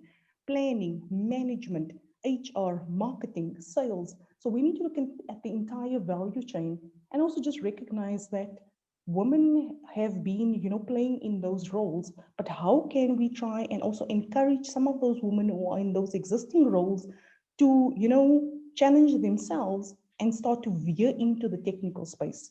For myself, it's been a positive experience because I don't know, the sustainable industry is attracting many females, and there are many studies that has captured this. And I think it is just because, women associate themselves with this, sustainable, clean energy sector a lot more. I think we can just personally relate because, again, for the third, fourth time, that I've just interacting with various organizations, we are all female led. In my current, roles that I'm playing, we're 100% woman owned, organization. In another role that I'm playing, over 90%, of us that is working on this team is female based. In my previous roles in South Africa, again, over 80%, of the workforce was female based. And the work was heavily focused again on energy efficiency and renewable energy. So I do think that we also need to acknowledge that the sector is attracting, female and technical females, but how do we acknowledge the female that is contributing along the entire value chain? So yes, it's important to encourage, our daughters, our sisters, our nieces to be engineers, but is that the only skill that you can contribute in the sector? I think we need to relook at that, and how are we also just highlighting and acknowledging the other roles that women are playing in the sector, because the energy sector needs those skills. Yes, you raise a wonderful point there, Sumaya. Some of us are not engineers in the house. Even if you see us talking about energy matters, we have not studied engineering or any of that, but we've been part of this discussion because it is really important to be here, and we are carving out the strategies and the communication that needs to go into that. And so I want to, because we dropped one of our panelists, I want to include the audience in this one. And I understand we have some wonderful ladies joining us all the way from Nigeria. I can see Peju. Peju, are you there? Maybe you can tell us about what the outlook is like in terms of gender in Nigeria in the energy sector. I am also here, Lynette. Sorry, I dropped off, but I'm here. All right. All right. Okay, we'll come back to you right after we hear from Peju. Is she here? Or if Peju's not here, we can hear from Favour. Oh, there she is. I'm trying to unmute. Okay. There you are. What is the outlook in Nigeria? Your question. What is the outlook in terms of gender? Yes. Okay, in the energy sector, like it is, it's more dominated in Nigeria, and we have a lot of more men getting interested. So you can sometimes we are in meetings, the percentage in the rooms, and they're just about 20 to 25%, and that's representing the females. But we are having more women leading up to develop policies, coming up to make recommendations, stakeholder comments, and it's impressive that the women in Nigeria here are very involved, very active, very vocal about it. Peju, we're struggling to hear you. We're struggling to hear you. Maybe you can turn off your video and just speak. Maybe that will be better. Okay. Yeah. Let me try that.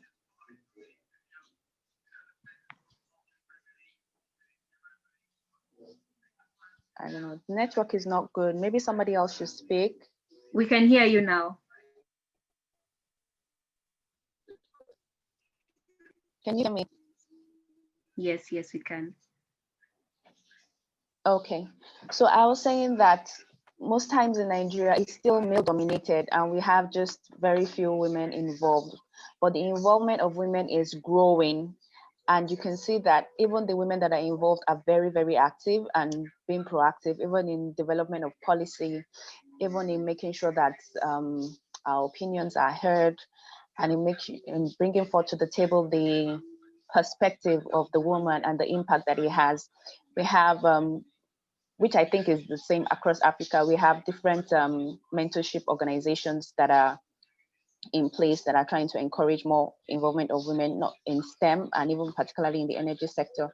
I'm aware of the IRENA network, and this platform serves for mentorship to encourage more women involvement. And like everybody has, when we're talking about the clean energy involves a lot of women, particularly in the rural areas, and how you can convert them from using wood to cleaner sources of energy. And sometimes you have organizations and complaints that are being run by women to promote in these sectors that are not quote unquote very attractive. It's not like you're using solar power and all that. So there's also the group, the Solar Sisters. I don't know how many people are aware of that here, which advocate for women that are even in rural sectors to make sure that they are making a business from this clean energy by using solar lamps, using biogas for fuel. So I would say that the inclusion is growing and we need more of it. And I know that the future is bright in that sense because more women will come up. Energy doesn't just affect the particular gender, it affects everybody. And in that sense, women have a right to equally participate. All right, thank you, Peju, for those wonderful comments. I think we can look at what synergies we can have across Africa in ensuring that there's gender inclusivity when it comes to energy matters. I'll get back to you, Julie, and maybe I understand you worked in different countries, and maybe you can give us a bigger perspective on the rest of Africa. How do you see gender inclusion playing out in other countries that you've worked in? Okay, thank you, Lynette. Allow me to mention that I work for Power Africa, and so Power Africa has presently 5 programs in Africa. There's a program in East Africa Energy Program. We have another program in Nigeria. We have another program covering more countries in West Africa. We have a program in Southern Africa, and we have what is called engendering utilities. And I'm mentioning that to kind of help us appreciate that Power Africa is working in the whole of Africa. And we are also privileged because we have a community of practice that has been formed that brings together different gender advisors from these programs and additional development partners. And the gender gaps or the gender issues are similar across the continent. And just to mention a few of them, there is limited number of women in leadership, for instance. I think that is going to resonate very well with all of us, that is across Africa, irrespective of which part of Africa. There are also policies or policies that are not gender inclusive all across, organizational policies, national policies. They do not talk about the place of gender. What is the role of women? You know, how are we going to empower women? What is the energy sector going to do to encourage more women to participate? We also have a limited flow of qualified, you know, the channel through which qualified workers get into the energy sector is limited in that the number of students who are pursuing STEM courses, what is STEM? Science, technology, engineering, and mathematics. So the number of women pursuing these courses is limited across the universities, the higher institutions of learning across Africa. So basically, I think the point is, yes, the challenges that we see across Africa are similar.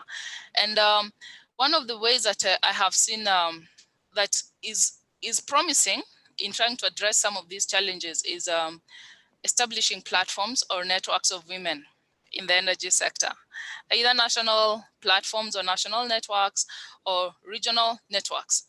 Because then what these networks do, in addition to bringing together women in the energy sector.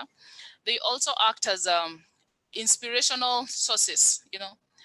When women who are interested in getting into the energy sector see other younger women who have succeeded or senior women who have succeeded, then that kind of addresses, some of the issues we may want to categorize as cultural, because when you see other women who are doing well in this, then of course you also get the encouragement to also pursue that. And these networks also share available resources with other women in the energy sector. So that is one way that I have seen as proven to have some potential to address some of these gender gaps. The other thing that I think has been quite useful is to support organizations, both national and parastatals or private sector companies, to put in place inclusive gender practices, and not just random practices. Well, there's a belief that all an institution may perhaps need is a gender policy or a gender strategy, which is good, yes, of course, very good. But then we need to go a step further and make that strategy operational. And the way to do that is also quite promising is to look at the life cycle of workers, former workers, employees, whatever we may call them, because employees or workers move through a specific process, from the time you're in school to the time you start applying for a job. And the organization also moves a specific process of identifying workers. They have to advertise, which is kind of like outreach, let the public know that these opportunities are there. When you identify these people, they come here, they join, they need to be onboarded, they need to be trained, they need to be helped to advance their careers up to the point they separate, or you separate yourselves with these workers or employees, or even yourself with the career that you've chosen. So having practices that speak to the specific steps within the employee life cycle, or we can call it by any other name, is very important, because then it helps us to know how to address some of these challenges at this particular point. Yeah, so basically I think those are some of the interventions that I would also want to say that Power Africa and other development partners are quite keen on at the moment. In addition, of course, to supporting female interns or other female young professionals get into this sector as one key way of increasing the number of qualified women in the energy sector. So that the excuse of when we advertise for a position, women are not applying, and when they apply, they are not qualified. Many of the interns in the energy sector, particularly in East Africa, informed by a survey we did in 2019, many of the interns are men, like 70–80%. I mean, from that really low level, they are men. So of course, if the interns majority are men, then we can be sure at the leadership level, at the workforce level, the men then will always dominate. So trying to kind of increase the number of female interns, across the technical areas, not just administration, would definitely then contribute to increasing the number of qualified women, building the channel through which qualified female workers get into the energy sector. Yeah. I think it's a very interesting point you raised there, that it has to start from when we are hiring, and when we are hiring interns is a point to begin. But I can see in the comments, a lot of people also think that it should start right from school by encouraging more girls to take up STEM courses. I can see Liz there. Maybe you can unmute yourself and just comment on your view about encouraging girls to take up STEM courses. Okay, thank you, Lynette. I think Julie has just covered what I was driving at, because once we come to the working force, it has to start somewhere. We have to start from from gaining the skills. It has to start from the school. So if we are losing at the beginning, we obviously cannot get more women into the sector if we are not encouraging more girls into these technical spaces from the school setting. I think most engineers were, the ratio in class was always horrible, and it's something we have accepted as the cool thing about engineering. You know, we are 3 girls in a class of 50. But I think we need to encourage more girls to take up these courses. And as she has mentioned, existing mentorship platforms are really driving, have really made us make the strides we need. We are still not there, but there's room for improvement. But we are making the right strides toward having more girls take up these positions right from school. Yes. All right, thank you for sharing your sentiments, Liz. I think it's really important that we start right from the beginning, and we can encourage every woman here, especially if you're technical, to go back to the community, to go back to the schools, to just encourage girls to take up STEM courses. I can see a question here from Warren, and I don't know, Warren, maybe you can pose it, and maybe Sumaya can answer this question. Your question on neutrality. Okay, thanks, Lynette. It's a great session. I'm enjoying this. I've not seen any comments yet from our men. I hope maybe some more questions will follow, so don't shy. But I was just thinking about this, and is it that ladies don't know about opportunities for engaging in STEM courses, in STEM careers, that they are not getting involved? Or should we just, once we have availed all these opportunities, are we only pushing ladies for the sake of saying it's 50-50? Or are ladies actually interested in these courses? So that's why I wanted to understand whether there's a balance or there's a difference between being gender neutral, i.e., is this open for ladies to opt in or opt out? Or are we just striving to say we want equality, i.e., drive numbers, or for whatever sake, let's reserve these spaces specifically for ladies, no matter what? Doesn't that create some sort of artificial pressure for these ladies? Just because we're trying to establish equality, it might be maybe an artificial pressure that we're putting in. Or should we be focused more on creating the neutral platform that can allow anyone to walk in and out? Yeah, so to the panel, that's my question. Thanks so much. I'm going to start this off, but I'm definitely going to ask, for other women to, add to this, because I think it's a deep question, but it's a good question that you're asking, Warren. Look, Warren, if I just speak about my own experience, so I've got a little bit of Indian in me, and in Indian culture, if you want to have an education, it's very known that if you are in high school and you're about to go to university, you cannot go and tell your parents that, oh, I want to go and do a BA in arts. No Indian parent is going to give them money for you to go and do a BA in arts. So the options as a child, as I grew up, I knew doctor, lawyer, accounting, engineering. Those were my options.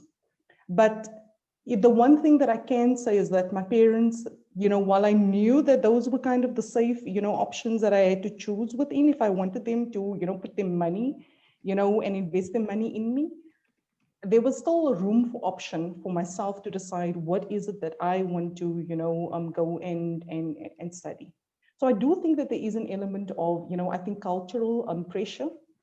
If we just speak about, the grassroots or your foundational years.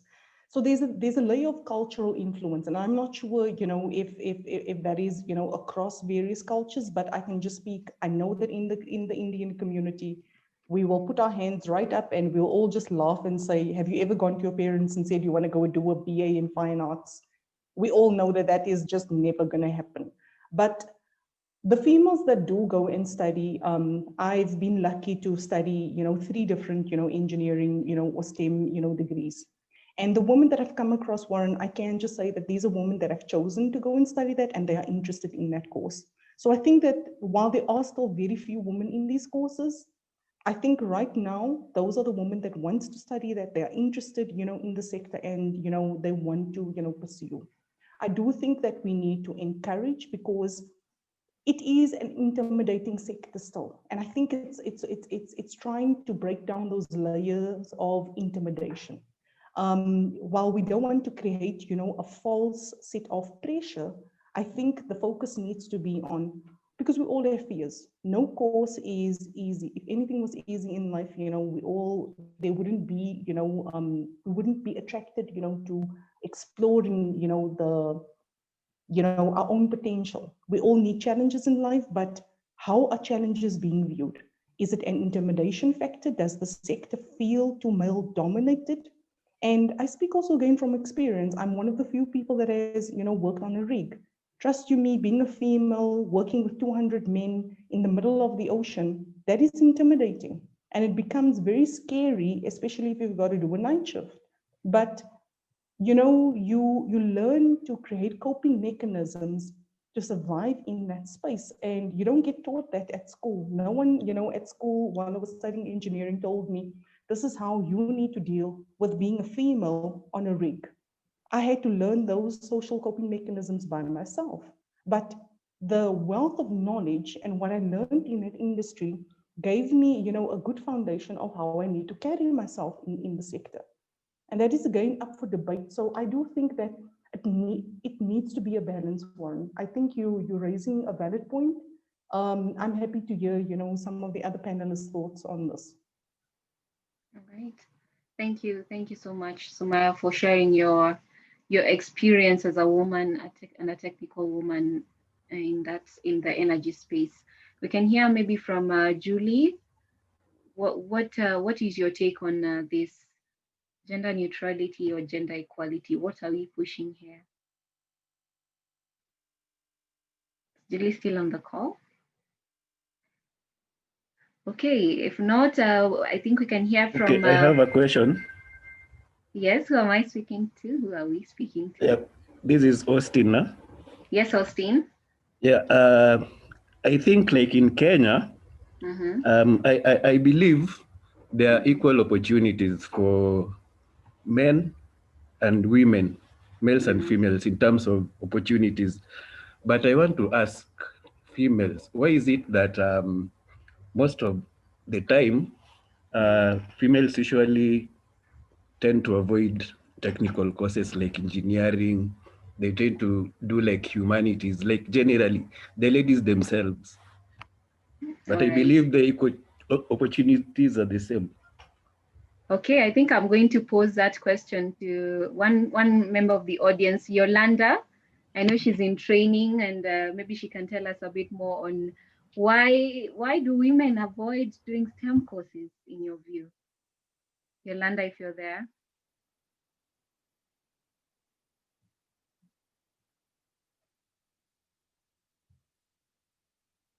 Are you there, Yolanda?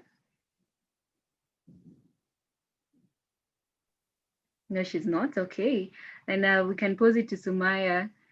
Are women avoiding doing STEM courses? Is it cultural? What in your view is a hindrance?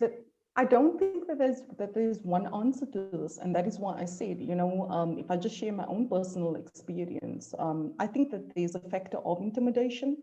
I think it is also just, how the industry is, presenting itself also to women. And I think, and that is why I'm raising that question of, does the sector need to think about how it's rebranding? I mean, we've heard that policies are being designed by men, yet these policies are going to impact women. At the same time, if you are an energy company that is run by male executives, but you are speaking to the female audience, again, how are you presenting yourself? And it's the same with the STEM sector. The STEM sector, it needs to also rethink about, how is it, presenting the opportunities to female? It is still, is it still being very masculine? Is it making it seem as if, oh, this is, such a difficult course? There's no problem in having a challenge, but if we're making it seem that this is only for, the selected few, then who are we wanting to attract here? And that is why I say, is it an intimidation factor, and is it creating more fear and warding females off? Instead of saying, wow, look at the mirror of opportunities and look at how you can use, this background to kind of branch off into, the more creative side of things. Because I have met so many wonderful people in the sector, and it's unfortunate, that Yolanda isn't able to speak to this. Yolanda is one of those people. She'll tell you, she doesn't have an engineering background, but the value add that Yolanda's skill set has brought to the sector, it is invaluable. There's so many people that I know. I mean, myself, although, I have 2 engineering degrees behind my name, I am, doing more management, and I actually love, designing and managing projects. And I find that, there's more of a creative side to that space. So there's other ways in which you can branch off once you have an engineering degree. And it's again, is that how, universities are presenting, the STEM industry?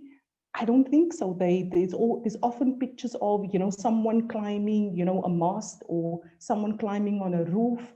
And I think it's again, if I think about the branding and the HR, aspect of things, or the optics of things, it's again, how are we communicating this? How are we presenting the opportunities? So I think that is my, view.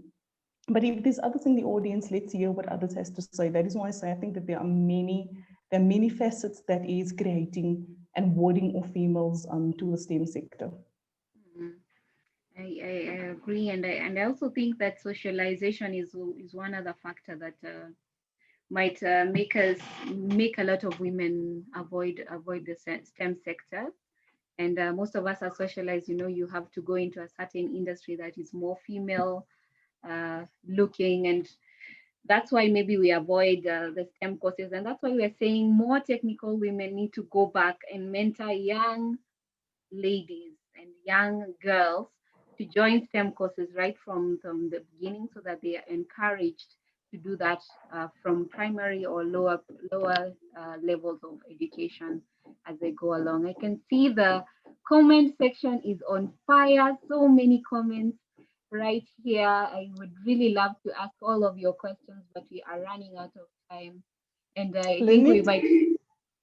Yes. Can I just share one thing? And this is just coming again, to the branding and the optics, and how are we socializing, the sector. I remember there was a very good friend of mine. I mean, she's still a very, very good friend of mine. We were about, I must say, I think the chemical engineering department, I think it draws quite a few females in the sector. So we were quite a few, ladies in the class during the time that I was at university. But I remember this one friend of mine particularly. She used to wear heels. She used to come dressed. If you looked at her, you would think that she belongs to either, the business faculty, or to the marketing and, the communications faculty. But I loved the fact that, she came and she was dressed on point. And for me, that kind of image stayed with me. And up until today, I always tell her, I really appreciate the fact that you kind of brought that kind of style, and sense of being into the engineering faculty, because there's also this association that many of us that, are females that ends up in the engineering sector, that we are tomboyish, that we don't have a sense of style. But I think there's an opportunity in that. So those are just, some of my parting thoughts, and I hope that the audience, is at least appreciating, some of these real life, stories that I'm sharing. We really appreciate your perspective of it, and I'm sure so many other ladies would give a great perspective on. I can see them shaking their heads, saying, when you talked about girls in STEM being tomboys, and that was the perspective. They were almost looked at like boys, and they would dress up like boys. And to see that someone is able to, embrace their femininity even in that sector is excellent. And so thank you everyone for really being on this call and contributing on the chat. It's really been wonderful to have your contributions. We can keep them coming, the discussions, as we set up. Our next session is also really, really exciting, because we go into breakout rooms and we'll be there discussing different things. And before we do that, I want us to do a small exercise. I know we've been seated for a while and you want to jog your mind a little bit. We've talked about energy so much. So let's look at one small exercise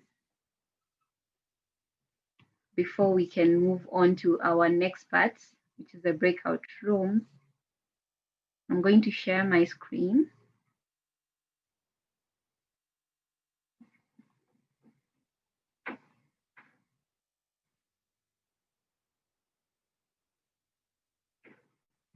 Can you see my screen?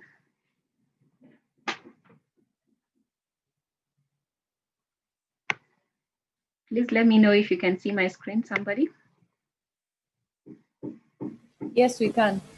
Yes, All right.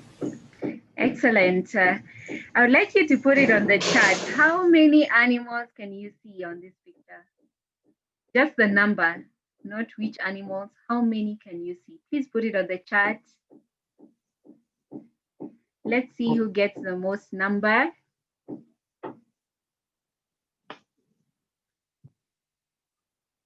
How many animals can you see? Right, answers are coming in fast and hot. A lot of people are seeing 10 animals. You can see 11 there. 11, 12. Someone has seen 13 animals. Keep the answers coming. If you're seeing less, just put it there.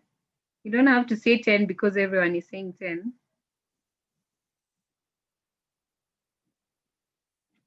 Okay, let's hear from you. Which ones can you see? I'll go with the highest. I can see Jenny. Jenny has the highest number here, 14 animals. Jenny, which animals can you see? Just tell us.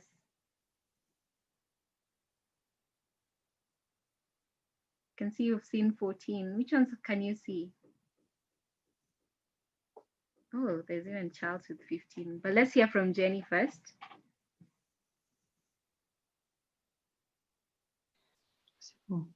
Okay, let's see. If we go from left to right, it's a whale or a dolphin. Uh-huh. There's a crocodile. Yes. Obviously, there's an elephant. Yes. A fish going across the top. Then a tortoise or a turtle. Not sure which that is. Yeah. Then if we go down, we have a donkey, a dog, a cat, a mouse. Yes. And then on the knee of the elephant is a doo-doo. I'm saying that's a doo-doo. Uh-huh. And then next to the doo-doo is I'm not quite sure, a kind of bird. There's two birds, but I'm not sure what types they are. 3 birds, actually. Uh-huh. There's one about to land on the bum of the donkey. And then 3 in each of the legs of the elephant. Okay. How many is that? Oh, I wasn't counting. I don't know who was. I was so interested in which animals you've seen. I forgot to count. All right. Thank you for that, Jenny. I don't know if more people can see. She has counted 13. I think she forgot to say that there is a snake on the tail. Oh, the snake. Yes. Yes, thank you. Number 14. Yes. Yay. Well done, Jenny. And here is the answer sheet that we had, but clearly have seen more animals than us. There's a dolphin, there's a crocodile, there's a prawn there. I think you were calling it a bird. There's a mouse, a cat, the dog, the snake, the donkey, the bird that is a mosquito, and the elephant, the tortoise, the fish, and this one I will confess I am not seeing, but is a bird head. Please, I don't know if you guys can see it. I cannot see it myself. and I have the answer sheet. So that's something else.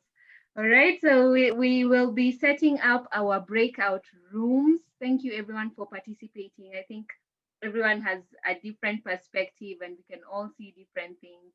And even when it comes to the topic that we've been discussing, and that's gender inclusivity, we can see different opinions right here. It's because of our different perspectives, and we just want to say we accept all the perspectives because we're looking at something from different views. So thank you for participating there.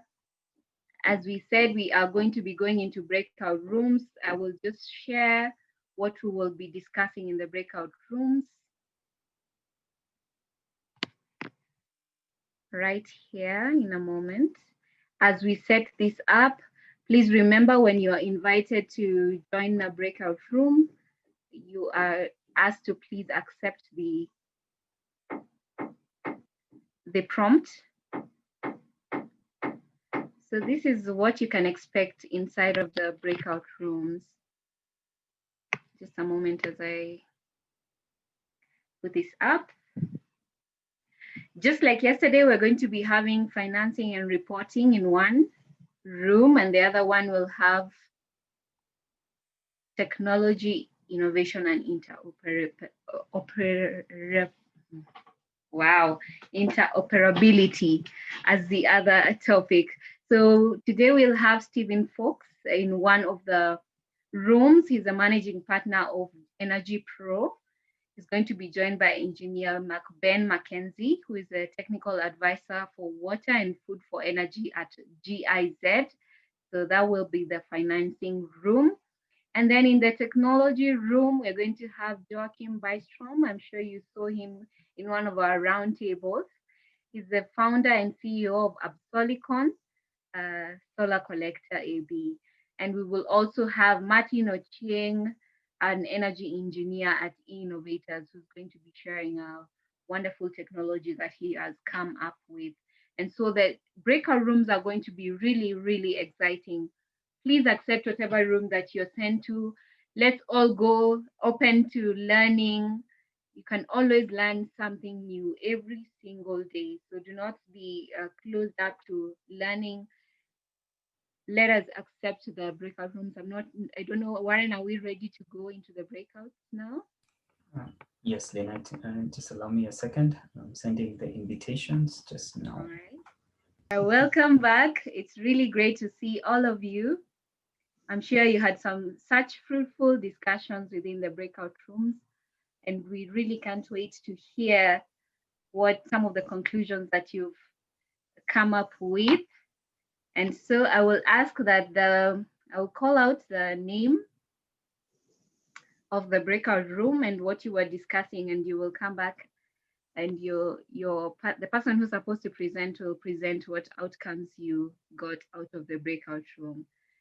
And we'll start with the second track, which is the technology, innovation, and interoperability. You are looking at the future trends in energy auditing, as well as the trends and breakthroughs for renewable energy technologies in the region. I don't know who your presenter is. Hi, Lynette. Hi. So once again, it seems people needed more time to just digest the knowledge that was there, right, for them to actually volunteer and have someone from the audience to present on the same. Yeah. So unfortunately, I'll be the one to present. No new face today. It is still me, Liz Nyukuri, moderator from the second track. Yes. And it seems that last word, interoperability, we should just call it inter-O or something to avoid the tongue twisterness of that word. So we were focused on, yesterday we were focused on e-mobility and wow, it has escaped my mind. Apologies. Today we were focused on the breakthroughs and trends in the renewable technology and the future of energy auditing. And today we had a presentation from Joakim, who is the CEO of Absolicon, and his main agenda for today was heat. Heat accounts for 50% of energy consumption globally, and electricity only 20%, and transport 30%. So it seems that we have sort of shifted a lot of focus on the electricity, yet we could actually achieve more in cutting down CO2 emissions, in fighting climate change, in reducing our costs by adopting renewable technology to generate heat. And that is where it brought us to the solar thermal collectors. We have all seen solar panels. We're all very aware with the PV side of solar, but solar can also be exploited to provide the heat, to be a generator of heat.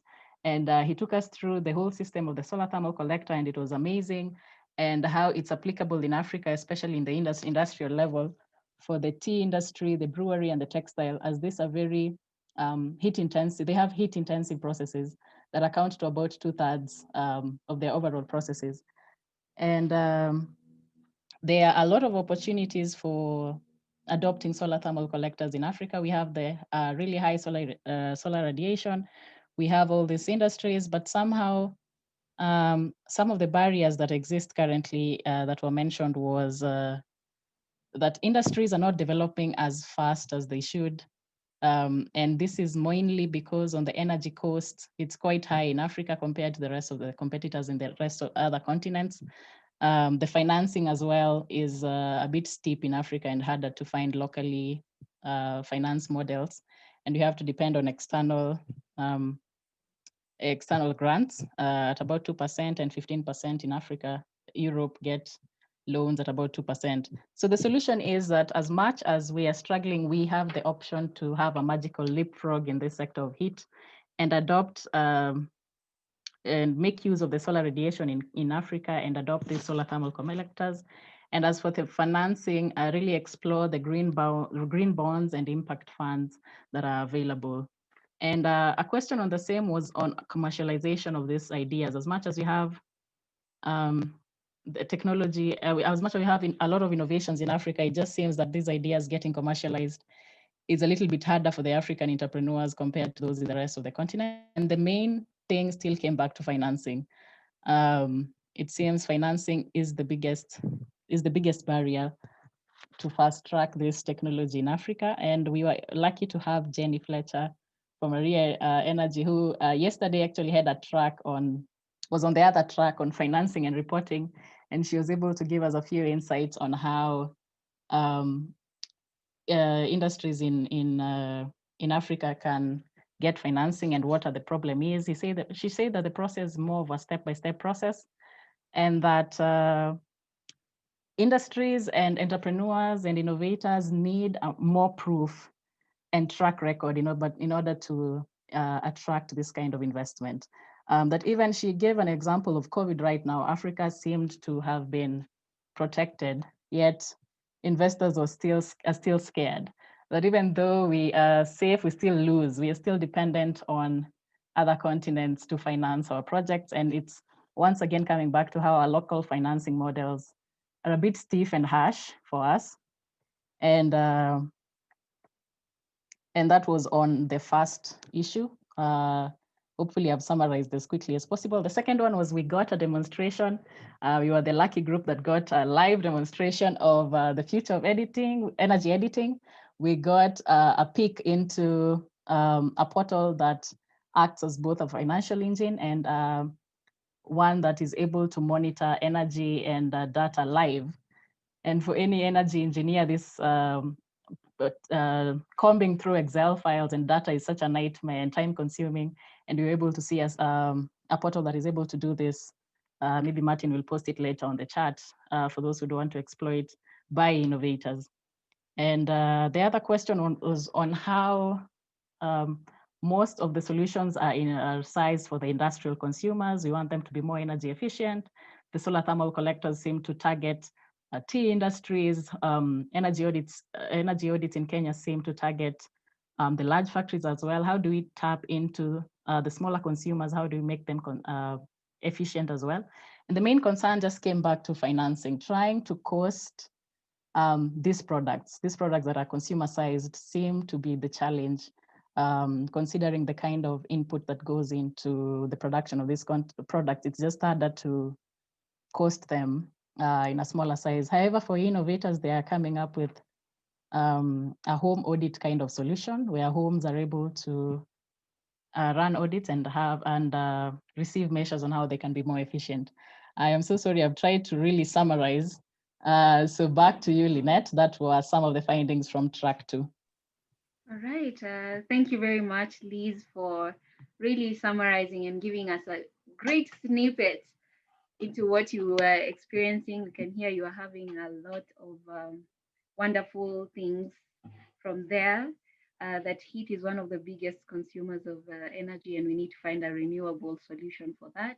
And also what's emerging as well is that homes, we need to find solutions for homes and more residential solutions.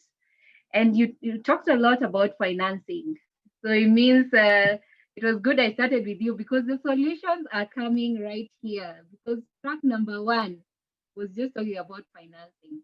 They were talking about financing and reporting, and they were going deeper into understanding green bonds for Africa. Maybe that could be one of the solutions that the technology team would need.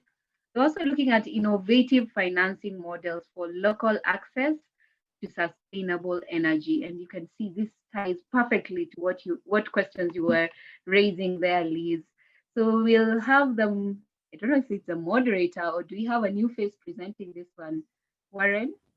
I'm so sorry. It's another boring face, another boring voice, another boring background. Yeah, but yeah, thanks for that, Lynette. Thanks, Liz, for your summary. I'll start off by maybe making a brief apology. We couldn't even manage to get to discussing more about green bonds because the conversation was so fired up around innovative models for financing energy efficiency and also looking at energy efficiency services, energy services companies, that's ESCOs, and their importance.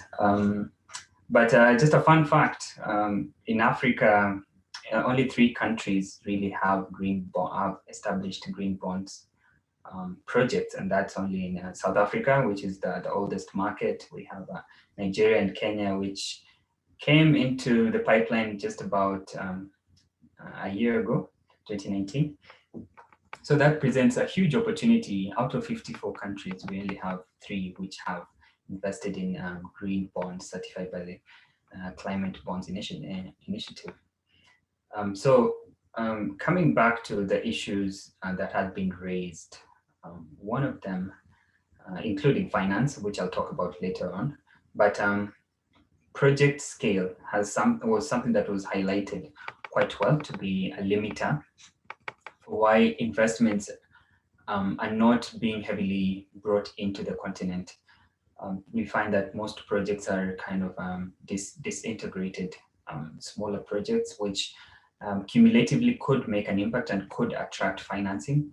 But in their disparate ways, they are sort of very unattractive. They seem very high risk. We had a demonstration showed by Dr. Stephen Folks about an illustration for how projects transition from all the way from the development phase all the way to implementation.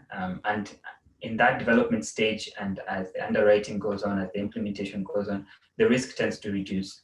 And this would work best with projects of an aggregated scale. So bigger projects are more attractive than smaller ones. The other a major point that came out of it was the need for capacity. That the energy field, especially here in Africa, is not very much supported by technical competence. Energy efficiency is still very young across many countries. And so there's a need to build training, there's a need to build capacity for professionals in different stages of the energy management field. Accountable structures, so organizations here need to structure themselves and have transparent management, transparent project documentation that shows exactly where the potential lies. And this kind of brought in the idea of standardization, that we need to have a formalized and an agreed way of structuring our projects and presenting them, and that in that manner we can make them a bit more attractive to foreign investment or even local investment. So as part of the solutions, finance was featured as one of them, even though from our discussion, finance is not always the answer, because you can have the money. There's enough money in this world to solve the world's problems, yet we still have problems all over the place. So it's the mode of delivery. Now we're packaging these projects in a way that attracts financing. And by packaging, I simply mean the capacity behind developing these projects. We can say today we're launching a fund, and as was mentioned in the group, there was a fund in the UK that was launched, and really no uptake followed afterwards, simply because of maybe the capacity was not enough, was not sufficient. The projects that, the projects had not been clearly made public, or the awareness around these projects.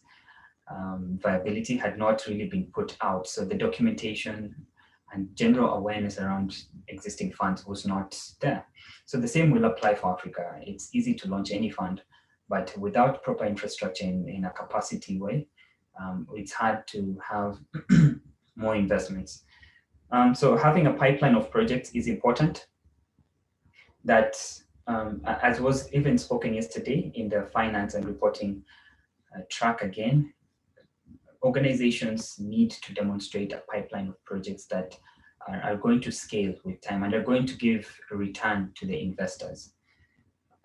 Having a standardized way of our standardization across countries is also another solution, that different countries, or countries even around Africa, we need to have structures that enable us to assess, to develop projects, to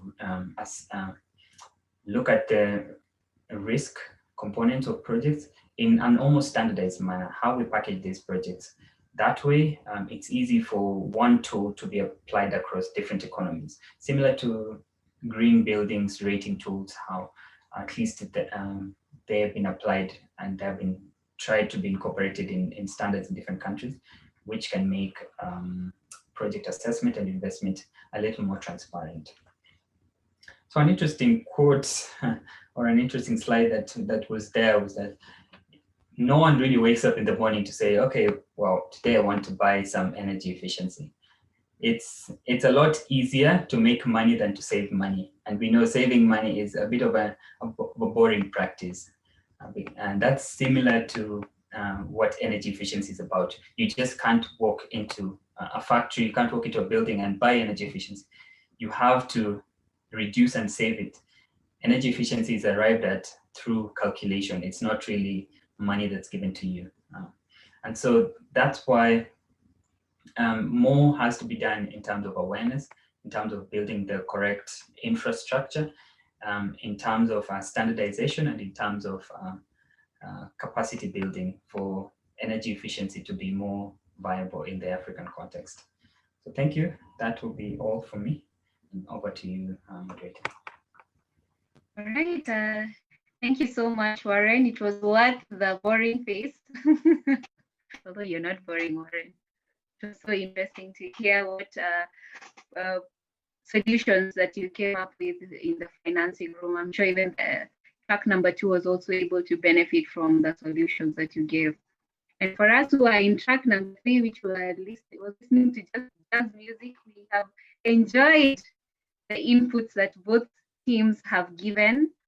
Really is excellent to see when energy professionals come together to give solutions.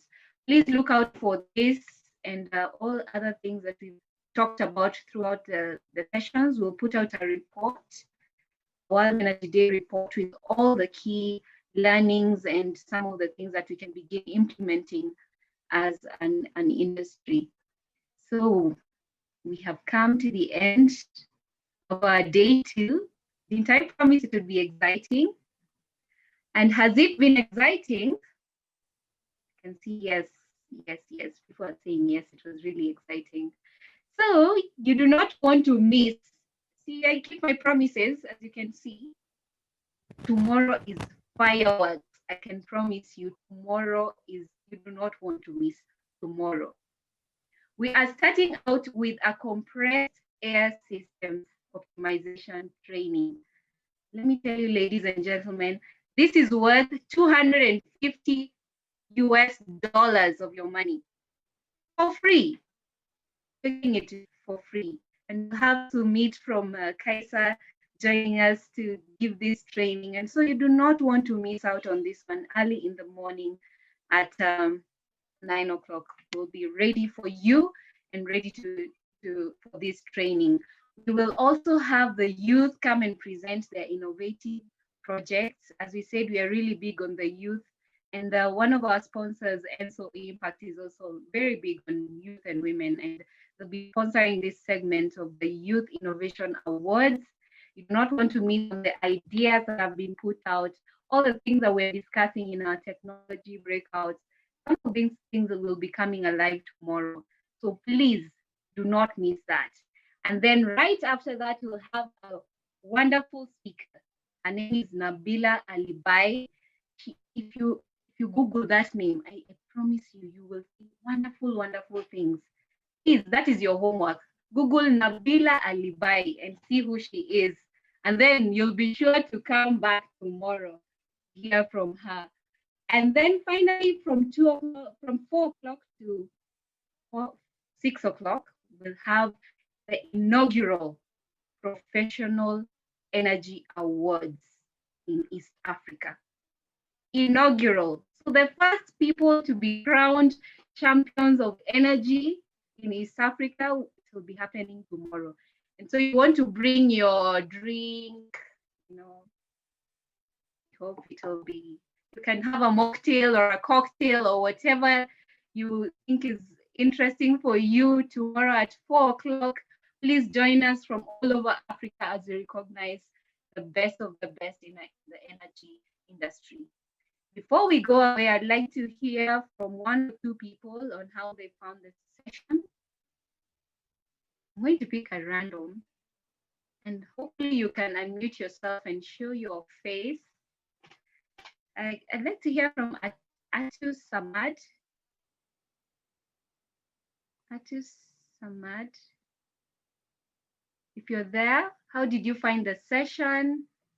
And will you be joining us tomorrow? What did you learn?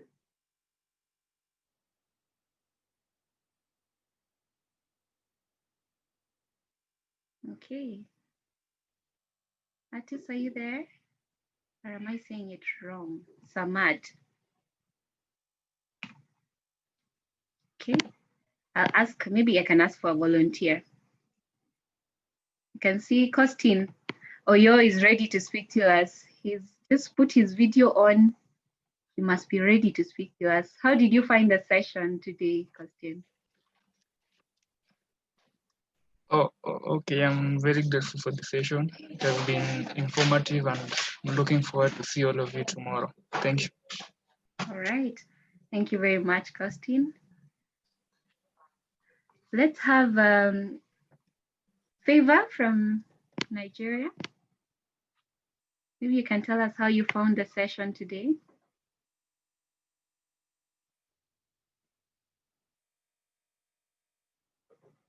Don't know if she's there. Maybe she might have fallen off. We can get another volunteer. You can just raise your hand or unmute yourself. Or you can put it on the chat as well. Sunday, we see you. Sunday, please give us some comments. Yeah, okay. Sorry, I joined you very late, so I didn't catch up with much of the session. So, but I have a reason to believe that it was an interesting session from the little bit I caught up with. I hope tomorrow I'll be early enough. All right. A bit more from the session. So it's a good initiative. Wish you all the best. Thanks. All right. Thank you. Thank you very much. Can we get one final comment from Emily? Hi, everyone. Hi. Okay, I'm so proud to be part of this meeting. I thank you so much, the organizers, and I'm really proud of you. I can't imagine that I'm part of this wonderful group. May you continue with the same spirit, come next year for the same and all the other meetings that will be coming.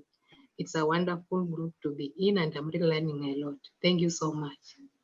All right, thank you very much, Emily, and thank you for joining us.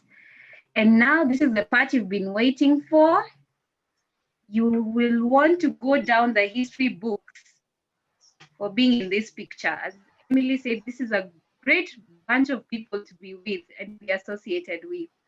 I told your company, show me your friends. These are your friends right here. So please turn on your video.